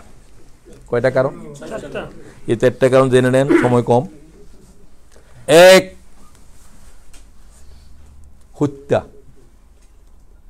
ওই যে আগে বলছেন, ইয়া আইয়ুহাল্লাযীনা আমানু কুতিবা আলাইকুমুল কিসাস ফিল কাতলা। তোমরা যদি কেউ হত্যা করো, তোমাদের জন্য আল্লাহর বিধান হলো তোমার জন্য কি? কিসাস। কিসাস কি? হত্যার জন্য এই একটা কারণ, বৈধ কারণ। এবং আল্লাহ তাআলা ফরজ করেছে হত্যাকারীকে হত্যা করো। হত্যাকারীকে হত্যা করলে হত্যা পৃথিবী থেকে হত্যা হয়ে যাবে, নির্মূল হয়ে যাবে। হত্যাকারীকে জীবিত রাখলে খুনকে দুনিয়ার উপরে জীবিত রাখা হবে। কিসাসের মধ্যে জীবন। যে সমস্ত দেশগুলো মনে করে যে হত্যাকে তারা বলে যে এটা তো একটা নিষ্ঠুর বিধান, এরা এদের মাথা ঠিক আছে কিনা আমি জানি না, এটা কিন্তু সমস্ত কিতাবে আছে। তারা যে কিতাবকে অনুসরণ করে, কেসাসের বিধান তৌরতে আছে, ইঞ্জিলে আছে, জুবুরে আছে, সমস্ত কিতাবে আছে। সুবহানাল্লাহ। সেটা আপনারা জানবেন। বিশেষ করে হুজুর পাক সাল্লাল্লাহু আলাইহি ওয়াসাল্লাম যখন খন্দকের যুদ্ধ থেকে ঘরে ফিরলেন, ওয়াক্তা সালা হাদিসে লব্ধ ইমাম বুখারী বলছেন, মা আয়েশা বলছে আমি রাসূলুল্লাহর গায়ের উপর পানি দিচ্ছিলাম, জিবরাইল রাসূলের সামনে হাজির হলো সশস্ত্র অবস্থাতে। দুইটা যুদ্ধের ভিতরে জিবরাইল একেবারে সশস্ত্র ছিল, সশস্ত্র, বদরে আর খন্দকে। অন্য সময়ে ছিল অন্যভাবে। এই দুই সময়ের ভিতরে হুজুর বলছেন, বদরে বলছেন যে আমি দেখছি যে চিত্র ঘোড়ার উপরে, আমি জিবরাইলকে দেখছি যে দূষরিত অবস্থার উপরে ঘোড়া চালাচ্ছে, এবং আমি দেখছি জিবরাইল যখন যুদ্ধের জমিনের উপরে শয়তান পালাচ্ছে। আব্বাস বলল যে আমার যে আঘাত করতেছিল চিত্রারঙ্গের ঘোড়ার উপরে সে কই? রাসূলুল্লাহ বললেন যে চুপ থাকো, চাচা যখন প্রশ্ন করে, মানে সে তো আর জানে না। তাতে অন্য সাহাবীদের বলতেছে যে সেটা জিবরাইল ছিল, আল্লাহর মালায়েকারা ছিল। আর খন্দকের যুদ্ধে রাসূলুল্লাহ সাল্লাল্লাহু আলাইহি ওয়াসাল্লামকে বললেন যে আপনি কি অস্ত্র খুলে ফেলছেন? কয় হ্যাঁ। তো আমাদেরকে তো আল্লাহ তাআলা যে অস্ত্র খোলার নির্দেশ দেয় নাই। সুবহানাল্লাহ। উখরুজ ইলা বনি কুরাইজা, আপনার সাথে চুক্তিবদ্ধ ছিল বনি কুরাইজার ইহুদি গোত্র, তারা ভিতরে আবু সুফিয়ানের বাহিনীর সাথে যোগাযোগ করে। তো আপনি তাদেরকে শায়েস্তা না করে কি করে ফেললেন? রাসূলুল্লাহ যুদ্ধ থেকে ফিরে আসছেন মাত্র, কতদিন যুদ্ধ ছিল? 1 মাস। একবারে 29 তারিখের দিন আল্লাহ তাআলার তুফান আসছে, এতদিন আসে নাই। খুব খেয়াল করিয়েন, ওস্তাদের মায়ের কোন সময়?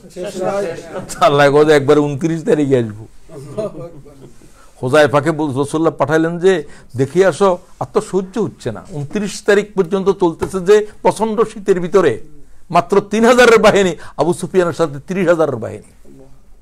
কয়শো উট জবাই করে প্রতিদিন 30,000 বাহিনীর মোকাবেলা করার জন্য। হযরত হুযায়ফা বলছে, ইয়া রাসূলুল্লাহ আমার তো শীতের বস্ত্রও নাই। রাসূলুল্লাহ সাল্লাল্লাহু আলাইহি ওয়াসাল্লাম একটা বাকল নিলেন, তার এখান দিয়ে বেঁধে দিলেন। কয় ও আল্লাহ, আমি হুযায়ফার রক্তরে হারাম করে দিয়েছি, তুমি হারাম করে দাও। তারপর কয় হুজুর আর কাপড় নাই। কয় ও আল্লাহ তাআলা, তুমি তার ডাইনে বাঁয়ে একটু গরম দিয়ে দাও, শীতের দূর করে দাও। হুযায়ফা বললেন যে ডাইনেও গরম লাগে, বাঁয়ে গরম, সব হিটের। বর্ণনাটাই আশ্চর্য। সেদিন ছিল অমাবস্যার অন্ধকারের মতো, তুফান শুরু হবে। হুযায়ফা বললেন আমি যখন তাদের ভিতরে গিয়ে এলাম তখন লাইট অফ হয়ে গেছে, তুফানের বাতাস, হঠাৎ করে বাতাস শুরু হয়ে গেল। আমি 1 ফুট দূরে, তুফান নাই, 1 ফুটের ভিতরে শুধুমাত্র ঘূর্ণি ওখানে চলতেছে। রাসূলুল্লাহকে বর্ণনা দিয়েছেন তিনি। তারা কয় যে প্রত্যেকে কি একটা কোড ওয়ার্ড বলতেছে, আমি একজন বলি ফেললাম কি একটা, যুদ্ধের কোড ওয়ার্ড থাকে, রাসূলের হাদিসেও আছে। কে কি একটা মনে করো আল ফজর, তো তুমিও বলতে আল ফজর, তো যদি বলতে না পারে তুমি কে, কোত্থেকে আসছো? কয় আমি একটা আওয়াজ দিয়েছি তাদের মতো কি একটা, তারা বুঝতে পারে নাই। তারা শুধু একটা নসিহত করলেন, খবরদার তুমি যদি আবু সুফিয়ানকেও সুযোগ পাও তার গায়ের উপর হাত দিতে পারবে না, তুমি তো গোয়েন্দা। হুযায়ফা ইবনে ইয়ামান সুদূরে গুপ্ত রহস্য সব তার কাছে জানা ছিল। মুনাফিক কে কে নয় কে জানতো? হুযায়ফা ইবনে ইয়ামান। আর কেউ জানতো না। হুজুর বলেন নাই যে উশৃঙ্খলা সৃষ্টি হবে, কারণ মুনাফিকরা নামাজের একামতদের, রাসূলের মুনাফিকের একামত দিচ্ছে যে হয়ে মুনাফিক। আব্দুল্লাহ ইবনে উবাই তো সবসময় একামত দিতে আগে যাইতো এবং হুজুরের পাশে দাঁড়াইতো, নামাজের পরে বলতো মুসল্লিরা বসেন, রাসূলুল্লাহ খুতবা দিবে, এই মুনাফিক, তার জানাজা পড়াই হারাম। বুঝার তো উপায় নাই। রাসূলুল্লাহ বলেন নাই, বললে উম্মতের ভিতরে কোনো গন্ডগোল বাজি যাবে। আবার ছেলেটা তো বড় বুজুর্গ সাহাবী, ছেলেও আব্দুল্লাহ, বাপও আব্দুল্লাহ, একটা আব্দুল্লাহ বিন উবাই আর এটা আব্দুল্লাহ বিন উবাই ইবনে সুলুল। তো হুযায়ফা এমনি বলে তুমি কাকে হত্যা করতে পারবে না, তুমি শুধু আমাকে রিপোর্ট করো তাদের কি অবস্থা, তাদের রসদপত্রের কি অবস্থা। ইয়া রাসূলুল্লাহ আমি যাওয়ার সাথে তুফান শুরু হলো, আমি কদম দিয়েছি তাদের ভিতরে, তাঁবুর ভিতরে, শুধু তাদের তাঁবুর ভিতরে এমনভাবে ঘূর্ণি শুরু হলো, লাইট চলে গেল, তুফান শুরু হলো, রান্নার পাতিল পর্যন্ত এইভাবে উঠতে শুরু করলো। হুজুর বলেন যে তাদের বকরি পর্যন্ত উড়া শুরু করলো। এবং একটা তৃণখণ্ড পর্যন্ত সেখানে আর রইল না। এবং আবু সুফিয়ান অবস্থা দেখে তার ঘোড়াটাকে রশি দিয়ে কিসের সাথে গাছের সাথে বেঁধে রেখেছে আর বলল যে আমি চললাম। সে শুধু চিৎকার করে রওনা হয়ে গেল, কেউ কারো বলতেছেও না। এই সব রিপোর্ট করলো, শুধুমাত্র একটা টর্নেডো এসেছে, একটা ঘূর্ণি শুধু এই জমিনের মধ্যে। আর বাইরে ঘূর্ণি তো এরকমই হয় যেখানে সেখানে, শুধু এখান থেকে এমন অবস্থা যে কিছু সেখানে আগুন নাই, পাতিল নাই, একটা তৃণখণ্ড পর্যন্ত না, সব উঠে ফেলছে। আল্লাহ তাআলার সাহায্য এইভাবে আসলেন। পর দেখলেন তার কিচ্ছু নাই, 30,000 বাহিনী কোথায় চলে গেছে। 30 দিন পরে রাসূলুল্লাহ সাল্লাল্লাহু আলাইহি ওয়াসাল্লামকে বলা হলো বনি কুরাইজারে ঘেরাও করো। রাসূলুল্লাহ সাল্লাল্লাহু আলাইহি ওয়াসাল্লাম আলীকে বললেন যে আলী তুমি আগে যাও, আমি মুসলমানদের, হুজুর যুদ্ধ ফেরত সৈন্যদেরকে নির্দেশ দিচ্ছে যে আবার যুদ্ধ করার জন্য। এটা কিন্তু ওয়ার স্ট্র্যাটেজিতে নাই, যুদ্ধ নীতিতে আছে যে সৈন্যরা যুদ্ধ করে আসে অন্য সৈন্যদেরকে পাঠাইতে। হুজুর তো আর এরকম এত সৈন্য নাই, রাসূল নিজেও যেতে হবে। হুজুর বললেন তোমরা আসরের নামাজ বনি কুরাইজার গোত্রে পড়ো, সকালে থেকে শুরু। তারপরে হুজুর বললেন যে বনি কুরাইজার গোত্রে আসরের নামাজ। তারা এখন 1 মাস পরে আসছে বাড়িতে, কেউ গোসল করে, কেউ খানা দার করে, স্ত্রী পরিজন দেখতেছে, আবার যুদ্ধে যাওয়ার নির্দেশ দিয়েছে। কিছু করার তো নাই। রাসূলুল্লাহ নিজে রওনা হচ্ছেন। সাহাবীরা বললেন যে আমরা কেউ আসরের নামাজ পড়লাম ওখানে গিয়ে দৌড়াইয়া, আর বাকিরা বললো যে আমরা অনেকে পথের ভিতরে আসরের চলে গেছে, আমরা পড়ি নাই। 2 দল হয়ে গেল। একদল বললো যে আসরের নামাজ চলে যাচ্ছে, আমরা পড়লাম। এ বলতে হুজুর বলছে আসরের নামাজ বনি কুরাইজার গোত্রে, না ও তো থাকুক না থাকুক সেখানে গিয়ে হবে। এরা পড়লো না। এক দলের ভিতরে 2 দল। তোমরা কেন পড়ো নাই? আমরা পড়ি না, আপনি বলছেন বনি কুরাইজার গোত্রে আসর পড়ো। আল্লাহ রাসূল নির্দেশ দিয়েছে কিসের নামাজ পড়বো, সুতরাং আসর নামাজের ওয়াক্ত নাই, আমরা তো দৌড়াচ্ছিলাম। হুজুর কয় তোমরা সহি, তোমাদের ইজতিহাদও কি? এরা বলল তোমরা কেন পড়ছো? হুজুর আমরা দেখলাম না, আমরা তো চলছি যুদ্ধের মাঠে, নামাজটা পড়ি ফেলি, চলে যাচ্ছে। তোমরাও সহি, তোমাদের ইজতিহাদ, তোমাদের ইজতিহাদও সহি, তোমাদের ইজতিহাদও কি? যারা নামাজ পড়ো নাই তারা পড়েন মাগরিবের সাথে নামাজ আদায় করো। হুজুর বনি কুরাইজারে ঘেরাও করলেন, বললেন তোমরা কি আমার সিদ্ধান্ত মানবে? কি সিদ্ধান্ত? তোমরা 1 উটে যা বহন করতে পারে তা তোমরা বহন করে নিয়ে তোমাদের সপরিবারে তোমরা মদিনা ত্যাগ করো। তারা কয় আমরা তো এই তাদের সব সমরাস্ত্র কিন্তু তাদের দুর্গের ভিতর। তারা বললো না আমরা তো আপনার সিদ্ধান্ত মানবো না। মানবে না? তো তোমরা কি মানবে? আমরা সাদ ইবনে মুআজ যদি ফয়সালা করে আমরা তার সিদ্ধান্ত মানবো। সাদ ইবনে মুআজ একসময় তাদের লিডার ছিল বনি কুরাইজার, কিন্তু এখন বড় সাহাবী, সে এই যুদ্ধে আহত, খন্দকের যুদ্ধে। হুজুর বললে সাদ ইবনে মুআজকে নিয়ে আসো। বললো যে ইয়া রাসূলুল্লাহ সে তো আহত, তার রক্তক্ষরণ বন্ধ হচ্ছে না। বন্ধ হওয়ার দরকার না, তাকে নিয়ে আসো। 2 জনের কাঁধের উপরে ভর দিয়ে সে আসলো। হুজুর পাক সাল্লাল্লাহু আলাইহি ওয়াসাল্লাম বললেন যে তোমরা তোমাদের ভাইয়ের সম্মানে তার বিচার মানবে, তোমরা দাঁড়াও। তো আমাদের কেয়ামি লোকেরা বলে হুজুর তো কেয়াম করতে বলছে, কম বলছে। এটার সাথে কি কেয়ামের কোন সম্পর্ক আছে? বেদাতীদের অবস্থা দেখো। আচ্ছা যাই হোক, এটা বলছেন যে রাসূলুল্লাহ তাকে যেহেতু তার বিচারক মানছে তার সম্মানের জন্য, হিকমত, এগুলো যে বিচক্ষণতা, সবাই সম্মান করে তাকে দাঁড়ালেন। বলছে হুজুর বললেন যে সাদ ইবনে মুআজকে বললেন তুমি তোমার জাতির উপরে সিদ্ধান্ত দাও। 2টা কথা জিজ্ঞাসা করলেন, তোমাদের উপরে কি আমার আল্লাহর রাসূল কোন সিদ্ধান্ত দিয়েছে? দিয়েছে। তো আমরা মুহাম্মদের সিদ্ধান্ত মানি না। কার সিদ্ধান্ত মানো? আমরা তোমার সিদ্ধান্ত মানি। তুমি আমাদের আগেরও নেতা ছিলা, এখন তুমি সিদ্ধান্ত দাও, আমরা তোমার সিদ্ধান্ত মানব। মানবা? মানব। আন তাকতুলাল মুকাতিলা, তোমাদের যুদ্ধ করার যোগ্যতা সম্পন্ন সবাইকে আমি কতলের নির্দেশ দিলাম। ওয়ান তুজবান নিসা ওয়া যুররিয়া, তোমাদের বালক তোমাদের নারীরা বন্দী করব, মুসলমানদের গোলাম। ওয়ান তাকসিমা আমওয়াল, তোমাদের সমস্ত মাল সম্পদ গনিমতের মাল বন্টন করে দাও। একটা জাতি কি আর কিছু আছে? রাসূলুল্লাহ বলেছে সিদ্ধান্ত এখন কার্যকরী করো। একসাথে প্রায় 1000, কেউ বলছে 800, কেউ বলছে 900, তাদের যারা যুদ্ধ তাগড়া ছিল সবকে এক কবর দাফন করো, একটা দাফন করো, একসাথে কতল করো, গর্তে ফেলো, কতল করো, গর্তে ফেলো। একসাথে 1000 যোদ্ধাকে কবরস্থ করা হলো, তাদের নারীদেরকে বন্টন করে দেওয়া হলো, তাদের শিশুদেরকে বন্টন করে দেওয়া হলো, তাদের সমস্ত মাল বন্টন করে দেওয়া হলো। এটা ঐতিহাসিক সিদ্ধান্ত। তিনি সিদ্ধান্ত দেওয়ার পরে বললেন, আমি তোমাদেরকে যে সিদ্ধান্ত দিচ্ছি তোমাদের কিতাব থেকে দিচ্ছি, তোমাদের কিতাব থেকে দিচ্ছি। কি সেটা? وَكَتَبْنَا عَلَيْهِمْ فِيهَا أَنَّ النَّفْسَ بِالنَّفْسِ وَالْعَيْنَ بِالْعَيْنِ وَالْأَنْفَ بِالْأَنْفِ وَالْأُذُنَ بِالْأُذُنِ وَالسِّنَّ بِالسِّنِّ وَالْجُرُوحَ قِصَاصٌ। তোমাদের কিতাবে আছে কিনা? তাওরাতে আছে। জানের বদলে জান, দাঁতের বদলে দাঁত, চোখের বদলে চোখ। সুবহানাল্লাহ। ইসলামের এই দণ্ডবিধি সমস্ত কিতাবে আছে। তোমরা যে আল্লাহ রাসূলের সাথে সৈন্যদেরকে হত্যা করার জন্য রাসূলের সাথে চুক্তি লঙ্ঘন করেছো, তোমাদের জন্য শরীয়তের এই বিধান। তোমরা ফিতনা সৃষ্টি করেছো, তোমরা যুদ্ধের তোমাদের সাথে যে চুক্তি হয়েছে সেটা তোমরা লঙ্ঘন করেছো, সুতরাং তোমাদের কাছে আমি এই বিধান দিলাম। এই বিধান দেওয়ার পরে তিনি আর বাঁচেনও নাই। তিনি যাওয়ার পরে ওই যুদ্ধের পরে তিনি আল্লাহর কাছে দোয়া করছিলেন, ও আল্লাহ, আমার পয়গম্বরের সাথে যদি যুদ্ধ বাকি থাকে আমার হায়াত বাকি রাখো, যদি যুদ্ধ শেষ হয়ে যায় আল্লাহ আমারে নিয়ে যাও। এবং তারা তো এটা হলো যে সকলে মিলে আসছিল। কি যুদ্ধ এটা? আহজাব। আহজাব মানে কি জোট? মহাজোট। মহাজোট খালি নিজে আমাদের দেশে মহাজোট আছে কিনা? মহাজোট মানে কি? সকল জোট মিলে যেদিন পরাজিত হবে আর তাদেরকে ঐক্যবদ্ধ হবে, রাসূলের সামনে আসার আর সুযোগ নাই। ও আল্লাহ, মহাজোট পরাজিত করে দাও। সবাই বলো আমিন। সেদিন পরাজিত হয়েছিলেন এবং তিনি শাহাদাত বরণ করেছিলেন। এই যুদ্ধেই তিনি এই সিদ্ধান্ত দিয়েছিলেন। তিনি যখন সিদ্ধান্ত দিয়েছিলেন তখন ইহুদিরা কেঁদেছে খুব করে, কিন্তু তাদের তো আর কোনো কিছু করার নাই। তিনি যখন ইন্তেকাল করলেন এই যুদ্ধে, রাসূলুল্লাহ সাল্লাল্লাহু আলাইহি ওয়াসাল্লাম তার জানাজায় গেলেন, তার লাশ একবারে হালকা হয়ে গিয়েছিল।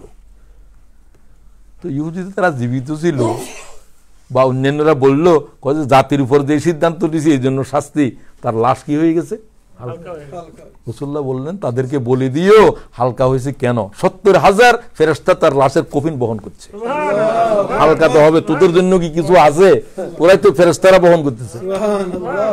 রাসূলুল্লাহ বলছেন যে রাসূলুল্লাহ সাল্লাল্লাহু আলাইহি ওয়াসাল্লাম নখের উপর দিয়ে চলতেছিলেন, আঙ্গুলের উপরে। কথা আমি মালায়েকাতের জন্য পা রাখতে পারতেছি না। সাদ ইবনে মুআযের কবর জানাজাতে। তো এক নম্বর কারণ তো বুঝলেন। এখন কি বুঝলেন? কেসাস। এই হলো কেসাস। এখানে ২-৩টা কথা আছে, তো সেটা গেল। এরপরে হত্যাকারীকে যে হত্যা করতে হবে, দ্বিতীয় কারণ কি? কিসের জন্য আমরা হত্যাকে আল্লাহ তাআলা বৈধ করলেন?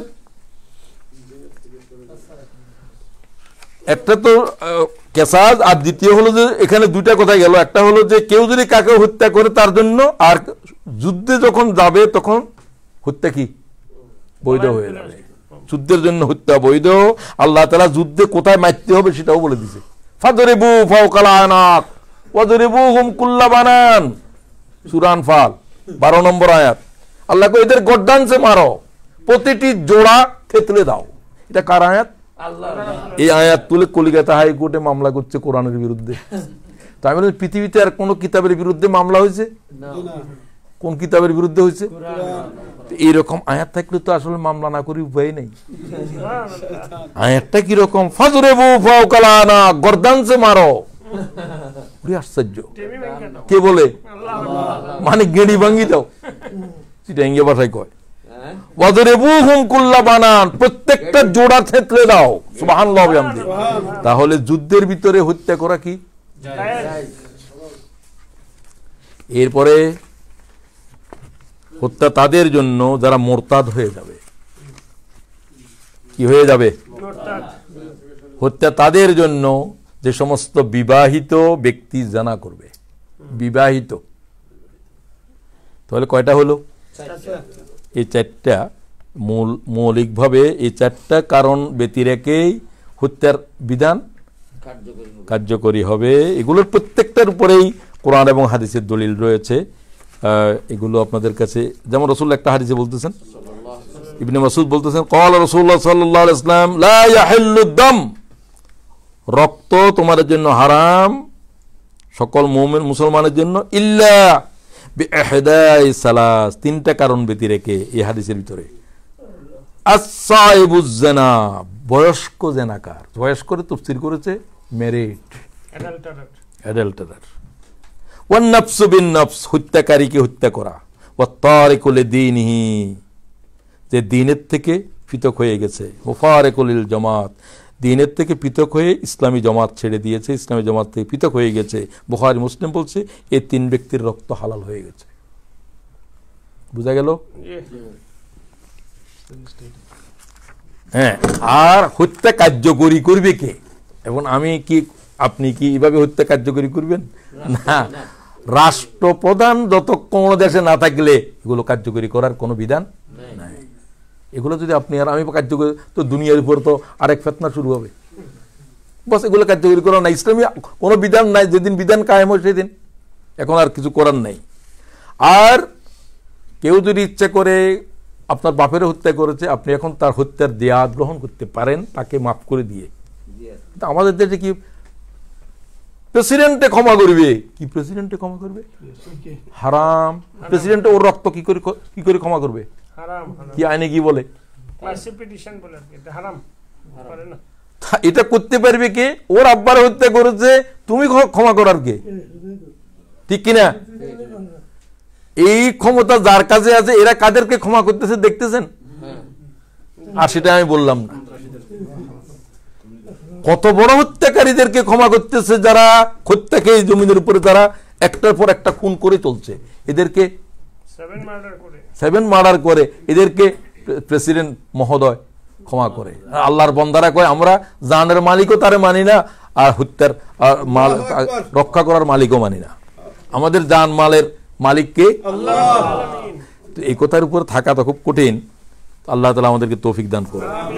তো আমি শেষ করতে চাই, মুহাম্মদ রাসূলুল্লাহ কি বলেন হত্যা সম্পর্কে।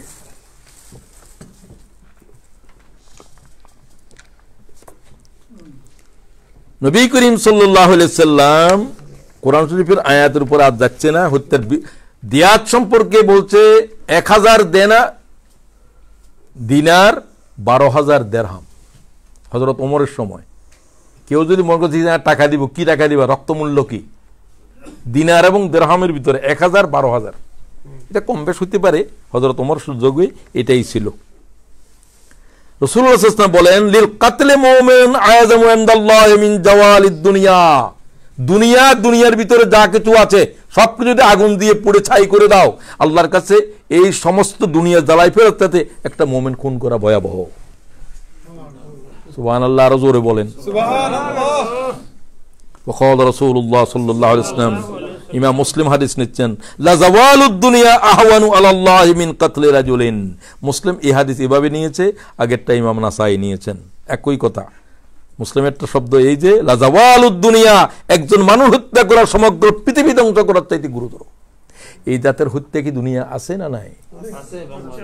এমন কোন দিন আছে যে হাজার হাজার মানুষ तमाम পৃথিবীতে খুন হচ্ছে না? আমার দেশে, এই দেশে, ওই দেশে, আজকের এই মুহূর্তে হাজার হাজার মানুষ পৃথিবী আর লাশের মিছিল বহন করতে পারছে না, মানুষের রক্ত আর পৃথিবী সইতে পারতেছে না। এরকম অবস্থা চলছে দুনিয়ার পরে। আউয়ালু মা ইয়াকুযি বাইনান নাস ইয়াউমাল কিয়ামাতিদ দাম, রাওয়াহুল বুখারী। ইমাম বুখারী বলছেন আল্লাহ তাআলা খুনের মামলা দিয়ে কিয়ামতের বিচার শুরু করবে। সুবহানাল্লাহ। আমি যদি দেখি যে পৃথিবীর হাজার হাজার মানুষ এটাতে আসামি হবে।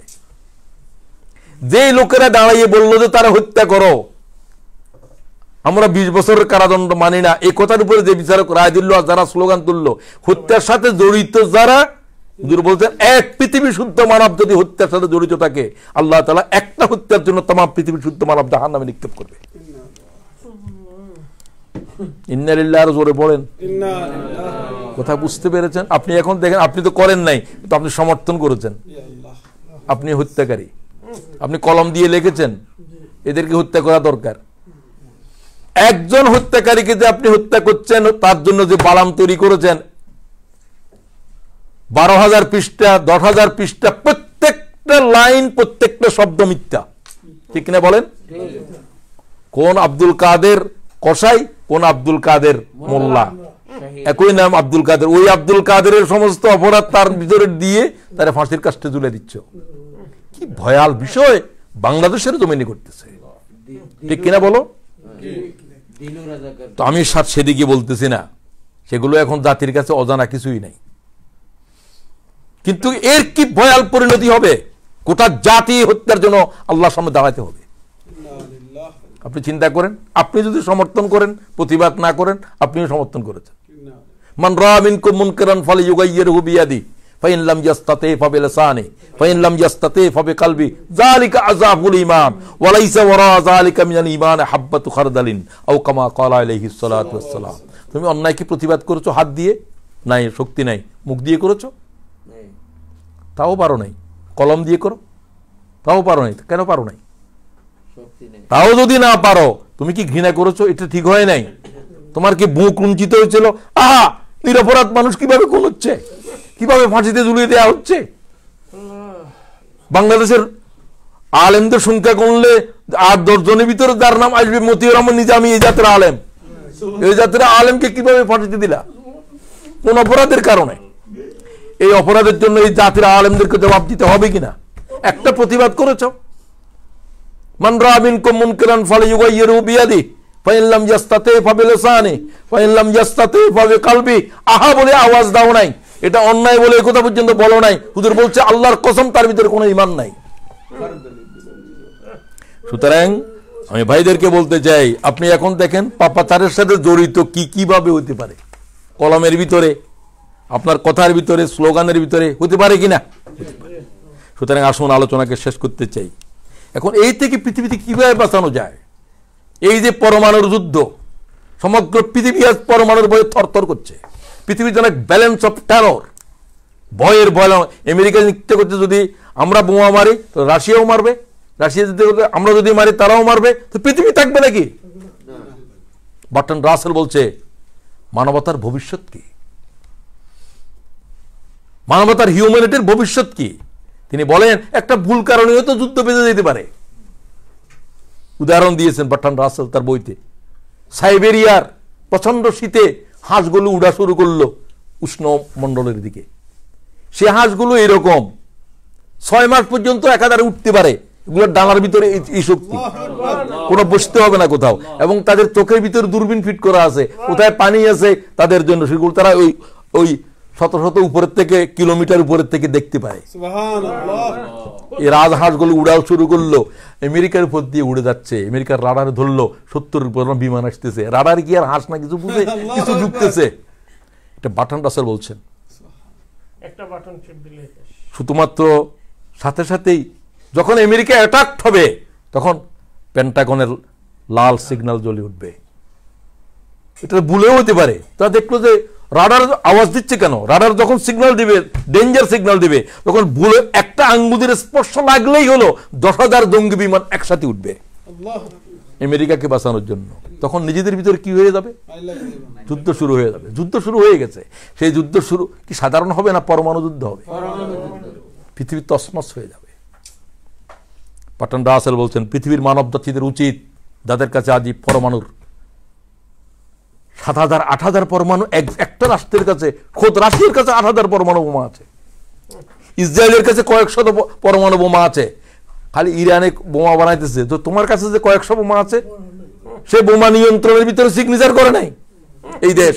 কত বড় জালেম! কিন্তু তাকে তো কেউ কিছু বলতেছে না। তুমি বলো যে তার পরমাণুর উপর তুমি হামলা করবে, তো তোমার পরমাণুর উপরে কে হামলা করবে? তোমার কাছে পরমাণুটা কি করে বৈধ হইলো? পৃথিবীর কেউ বলতেছে? শুধু বলতেছে যে ইরানে কেন পরমাণু বানাবে, তো তোমার কাছে কেন পরমাণু আছে? সমস্ত জাতিসংঘ আজ অজ্ঞাত হয়ে গেছে 5টা দেশের কারণে। ঠিক কিনা বলেন? এই 5টা দেশ এক হবে না। 5টা দেশে সবাই রাজি হয়েছে, শুধু আমেরিকা বেটো দিল ইসরায়েলের উপর কিছু করা যাবে না, কিছু করা যাবে না। এই জাতিসংঘের কোনো প্রয়োজন আছে আর? জাতিসংঘ তো শেষ হয়ে গেছে। আর দোকান বলছে পৃথিবী 5টা দেশের চাইতে অনেক বড়। ঠিক কিনা বলেন? 5টা দেশের সিদ্ধান্তের উপরে পৃথিবী চলতে পারে না। এ কথা বলার লোক তো নাই। সে তো হিম্মত করে বলতেছে জানের উপরে হাত দিয়ে। আল্লাহ তাআলা তাকে সাহায্য করো। সুতরাং বার্ট্রান্ড রাসেল বলতেছে আজ পরমাণু যাদের কাছে আছে, তোমরা মানব জাতির এই ধ্বংসের অস্ত্র নিজেরাই ধ্বংস করো। তোমার গুলো তো আর কেউ করতে পারবে না। তোমরা সিদ্ধান্ত নিয়ে বলো যে, রাশিয়া বলবো যে আমি আমাদের গুলো, এরা এদের গুলো আমরা ধ্বংস করলাম বিশ্ব মানবতার প্রয়োজনে।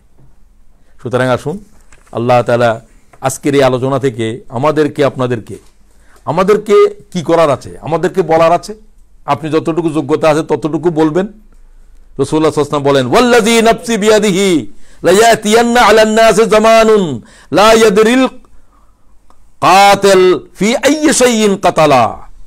এমন একটা জমানা তোমাদের কাছে আসবে, কাতিল হত্যাকারী জানবে না কেন সে হত্যা করতেছে লক্ষ মানুষের। নাগাসাকি হিরোশিমাতে যে বোমা নিক্ষেপ করছে, কারা নিহত হবে সে কি জানে? কাকেও কি চিনে? ওয়ালা ইয়াদরিল মাকতুল, মাকতুলেরা জানবে না যারা নিহত হয়েছে, আলা আইয়ু শাইইন কুতিলা, আমারে কেন খুন করলো? শিশুটা কি জানে তারে কেন খুন করলো? রাসূলুল্লাহ বলছে এই জাতের অবস্থা যখন শুরু হবে তখন মানবতার জন্য এক দুঃসময় আসবে। সে আর সময় কি আসবে না এসে গেছে? সুতরাং আসুন নবী পাক হযরত ইবনে আব্বাসের শেষ হাদিসটা আপনাদের শোনাতে চাই। কিয়ামতে নিহত ব্যক্তি তার হত্যাকারীকে তার চুলের ঝুঁটি ধরে আল্লাহর সামনে হাজির করবে। এই হাদিস ইমাম নাসাই, ইমাম তিরমিজি গ্রহণ করেছেন। আল্লাহর সামনে ধরবে, নাসিয়াতুহু ওয়া রাসুহু বিয়াদিহি, তার হাত দিয়ে তার চুল তার মাথা ধরে টেনে আনবে। ওয়া আউদাজুহু তাসকাবুদ্দাম, সে যখন আনবে তখন তাকে যেখানে বুলেট মারা হয়েছিল তার ক্ষতস্থান থেকে রক্ত চুটতে থাকবে। সে অবস্থা আল্লাহকে বলবে, ইয়াকুলু ইয়া রাব্বি কাতালানি, আল্লাহ আমারে খুন করেছে এই ব্যক্তি। হাত্তা ইউদিনিয়াহু মিনাল আরশ, সেই কথা বলতে বলতে আল্লাহর আরশের দিকে আগাতে থাকবে। রাসূলুল্লাহ বলেন সে উম্মাদ হয়ে হত্যাকারীকে ধরে ও আল্লাহ তার বিচার করো, এই কথা বলে সে আল্লাহর আরশের দিকে আগাতে থাকবে। সুতরাং ইমাম নাসাই হাদিস গ্রহণ করেছেন। হত্যা কি জাতির ভয়াল অপরাধ হবে, আল্লাহ তাআলা এই অপরাধ থেকে আমাকে, আমাদের ভাইদেরকে, পৃথিবীর মানুষদেরকে ও আল্লাহ তাআলা এই ভয়াবহ অপরাধ থেকে তুমি রেহাই দাও। আসসালামু আলাইকুম ওয়া রাহমাতুল্লাহি ওয়া বারাকাতুহু। কোনো গুরুতর প্রশ্ন আছে কারো কাছে? কয়েক মিনিট। এইটার একটু আমি ইনফরমেশন দিই। এইটা হলো দেখতেছেন কি পবিত্র ইনজিল শরীফ সিলেটি তর্জমা। এখানে এই গ্রিক ভাষায় সিলেটি তর্জমা করছে আহলে কিতাব সোসাইটি সিলেট, এবং এটা বাহির হয়েছে ইন্ডিয়া থেকে। এবং এখানে 27 নম্বর সিফারা জাইরা কলাম এই যে দিছে, এটা হোয়াইট চ্যাপেল তারা এটা ডিস্ট্রিবিউশন করতেছে। আমি গত পরশু এটা পিক আপ করেছি, আমি তাদের কাছ থেকে পিক আপ করেছি। এবং আমি আজ থেকে 26 বছর আগে শরীফ চার্চেও গিয়ে সিলেটি ভাষায় ক্যাসেট দেখেছি, ইন্ডিয়ান শরীফের আমাকে দেখাইছে। তো দেখেন তারা কিভাবে তৎপর, সিলেট গিয়ে, চিটাগাং গিয়ে, এইগুলা তারা গড়ে গড়ে গিয়ে, এবং আপনার জগন্নাথপুরের, আমার বাবার বাড়ি জগন্নাথপুর, আমার বিল্ডিং এ থাকে, সে এই খ্রিস্টান মিশনারিদের সাথে মিলেমিশে দাওয়াত দিতেছে। আমাকে বলে 10 বছর আগে যে আমার বাবার বাড়ি জগন্নাথপুর, আমি খ্রিস্টান মিশনারিদের সাথে কাজ করি, এই হলো আমার পরিচয়। আমাদের এই দেশে থাকার এখন দেখেন অবস্থা কি আপনারা না, ওটা তারা তাদের ধর্মের প্রচার জন্য করার তাদের রাইট আছে, তারা করে, আমরা করতেছি না, সেটা তো আমাদের দোষ। আমরা কেন মানুষদের কাছে যেতে পারতেছি না? আমাদের জেনারেশনকে আমরা কেন দিনের উপর রাখতে পারতেছি না? এই দেশে থাকার অনেক সুবিধা আপনারা আছেন, আলহামদুলিল্লাহ আমরা ভালোই আছি। আমাদের জন্য সবচেয়ে আতঙ্কের বিষয় আমাদের প্রজন্ম। আমরা আমাদের আওলাদদেরকে কি আল্লাহ দিনের উপর রাখতে পারবো? হ্যাঁ, আমরা যদি সচেতন হই অবশ্যই থাকতে পারবে। আমরা যদি অচেতন হই তাহলে তারা এক্স মুসলিম হবে, আমার জেনারেশন আমার রক্ত থেকে মোরতাদ বাইর হবে। সেদিন আপনি আমি কাঁদবেন, এখন কেন আসছিলাম এই দেশে, খাতা শুরু হয়ে গেছে, কেন আসছিলাম এই দেশে? পরিবার ভেঙে যাচ্ছে, ছেলে মেয়েরা নামাজের জন্য পিতাকে বলার পরে সে পিতার মাথা আহত অবস্থাতে ইসলামের মসজিদে আমি দেখেছি ফজরের নামাজে পিতারা ছেলেকে ডাকলো কেন? তো সেগুলো আল্লাহ যেন আমাদেরকে দেখতে না হয়। এটা হবে, এটা যতক্ষণ পর্যন্ত আমরা দ্বীনের দাওয়াত না করব, শুধু আমি মুসলমান থাকতে চাইবেন, আপনি থাকতে পারবেন না। সুতরাং আজকে যে এসেছেন এখানে, এইরকম আপনারাও আসবেন, পরিবারদের কাছেও এগুলোকে পৌঁছাবেন। এবং আমাদের ব্যারিস্টার সাহেব এটাকে ইকরা সংগঠনের নামে এটা করতেছেন, এটার নাম দিয়েছেন তিনি ইন্টেন্সিভ কোরআন রিসার্চ একাডেমি, ইকরা। নামটা কেমন হলো? খুবই সুন্দর হয়েছে। তো আপনারা সকলেই এই আমিন আমিন। তো আপনারা ইকরার সাথে সবাই কি থাকতে রাজি আছেন? হ্যাঁ, ইকরার সাথে থাকবেন। ইকরা দিয়ে আপনারা অন্যান্য প্রোগ্রামও করতে পারবেন। এখন তো পলিটিক্যাল প্রোগ্রাম আসলে একে অপরের সাথে ঝগড়াঝাটি হয়, এখানে কিছু না, এখানে কোরআন রিচার্জ এবং ব্যারিস্টার সাহেব নিজেও নন পলিটিক্যাল মানুষ কিছুটা, উনি কোরআন শরীফ নিয়ে থাকেন। তো আপনারা সবাই যে পলিটিক্স আমি কেউ নাজায়েজ বলতেছি না, আমরা এগুলো নিয়ে বিতর্কে যেতে চাই না, ওগুলো থাকুক। আমরা এখানে যদি আলোচনা করতেছি এটার সাথে আপনার সম্পর্কিত থাকবেন, কারণ এটা এখন ওনারা জুম করে নিয়েছেন উনি এবারের থেকে, সুতরাং আপনাদের কাছে জুমের লিঙ্ক দিয়ে আপনারা দিয়ে দেবেন আপনাদের নাম্বার, আপনারা অন্যদের কাছে জানাবেন, বোনেরা যখন বাড়িতে দেখতে পারে জুম এর জন্য। তো সবাইকে আজকের জন্য এখানে মোবারকবাদ জানিয়ে, হ্যাঁ প্রশ্ন তো আর নাই, আমরা তো শেষ করে দিলাম। হ্যাঁ, সাবজেক্টের ভিতরে প্রশ্ন করেন, অনুমতি নিয়ে করেন।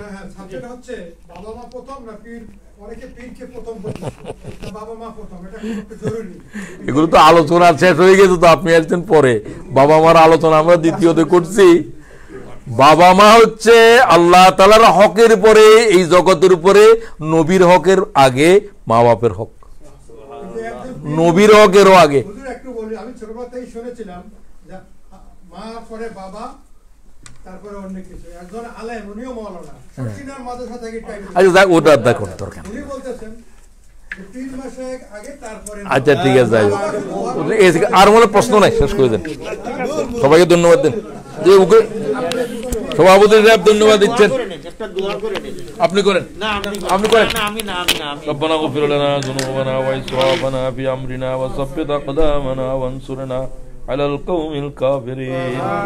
আয় আল্লাহ তাআলা, যারা পায়ে হেঁটে তোমার এই প্রোগ্রামে হাজির হয়েছে, কান দিয়ে শুনেছে, চোখ দিয়ে দেখেছে, ও আল্লাহ তুমি এই পাকে জাহান্নামে যাওয়ার হুকুম দিও না, এই কানকে জাহান্নামের আগুনে দাহ দিও না আল্লাহ, এই চোখের দিকে জাহান্নামের তাপ দিও না আল্লাহ। আমরা গুমরাহে নিয়ে এসেছিলাম, হেদায়েত দিয়ে মালামাল করো। আমরা অসুস্থ ছিলাম, আল্লাহ আমাদেরকে সুস্থতা দাও। আমাদের পরিবার পরিজনের ভিতরে যারা অসুস্থ, শেফায়ে আজেলা ফরমাও আল্লাহ। সবচেয়ে বড় রোগ হলো কুফরির রোগ, সবচেয়ে বড় রোগ হলো শিরকের রোগ, সবচেয়ে বড় রোগ হলো ও আল্লাহ তোর নাফরমানির রোগ। আল্লাহ এই সমস্ত বিমার থেকে আমাদেরকে শাফা ফরমাও আল্লাহ। আমাদেরকে কোরআন শরীফের নূর দিয়ে মুনাওয়ার করো।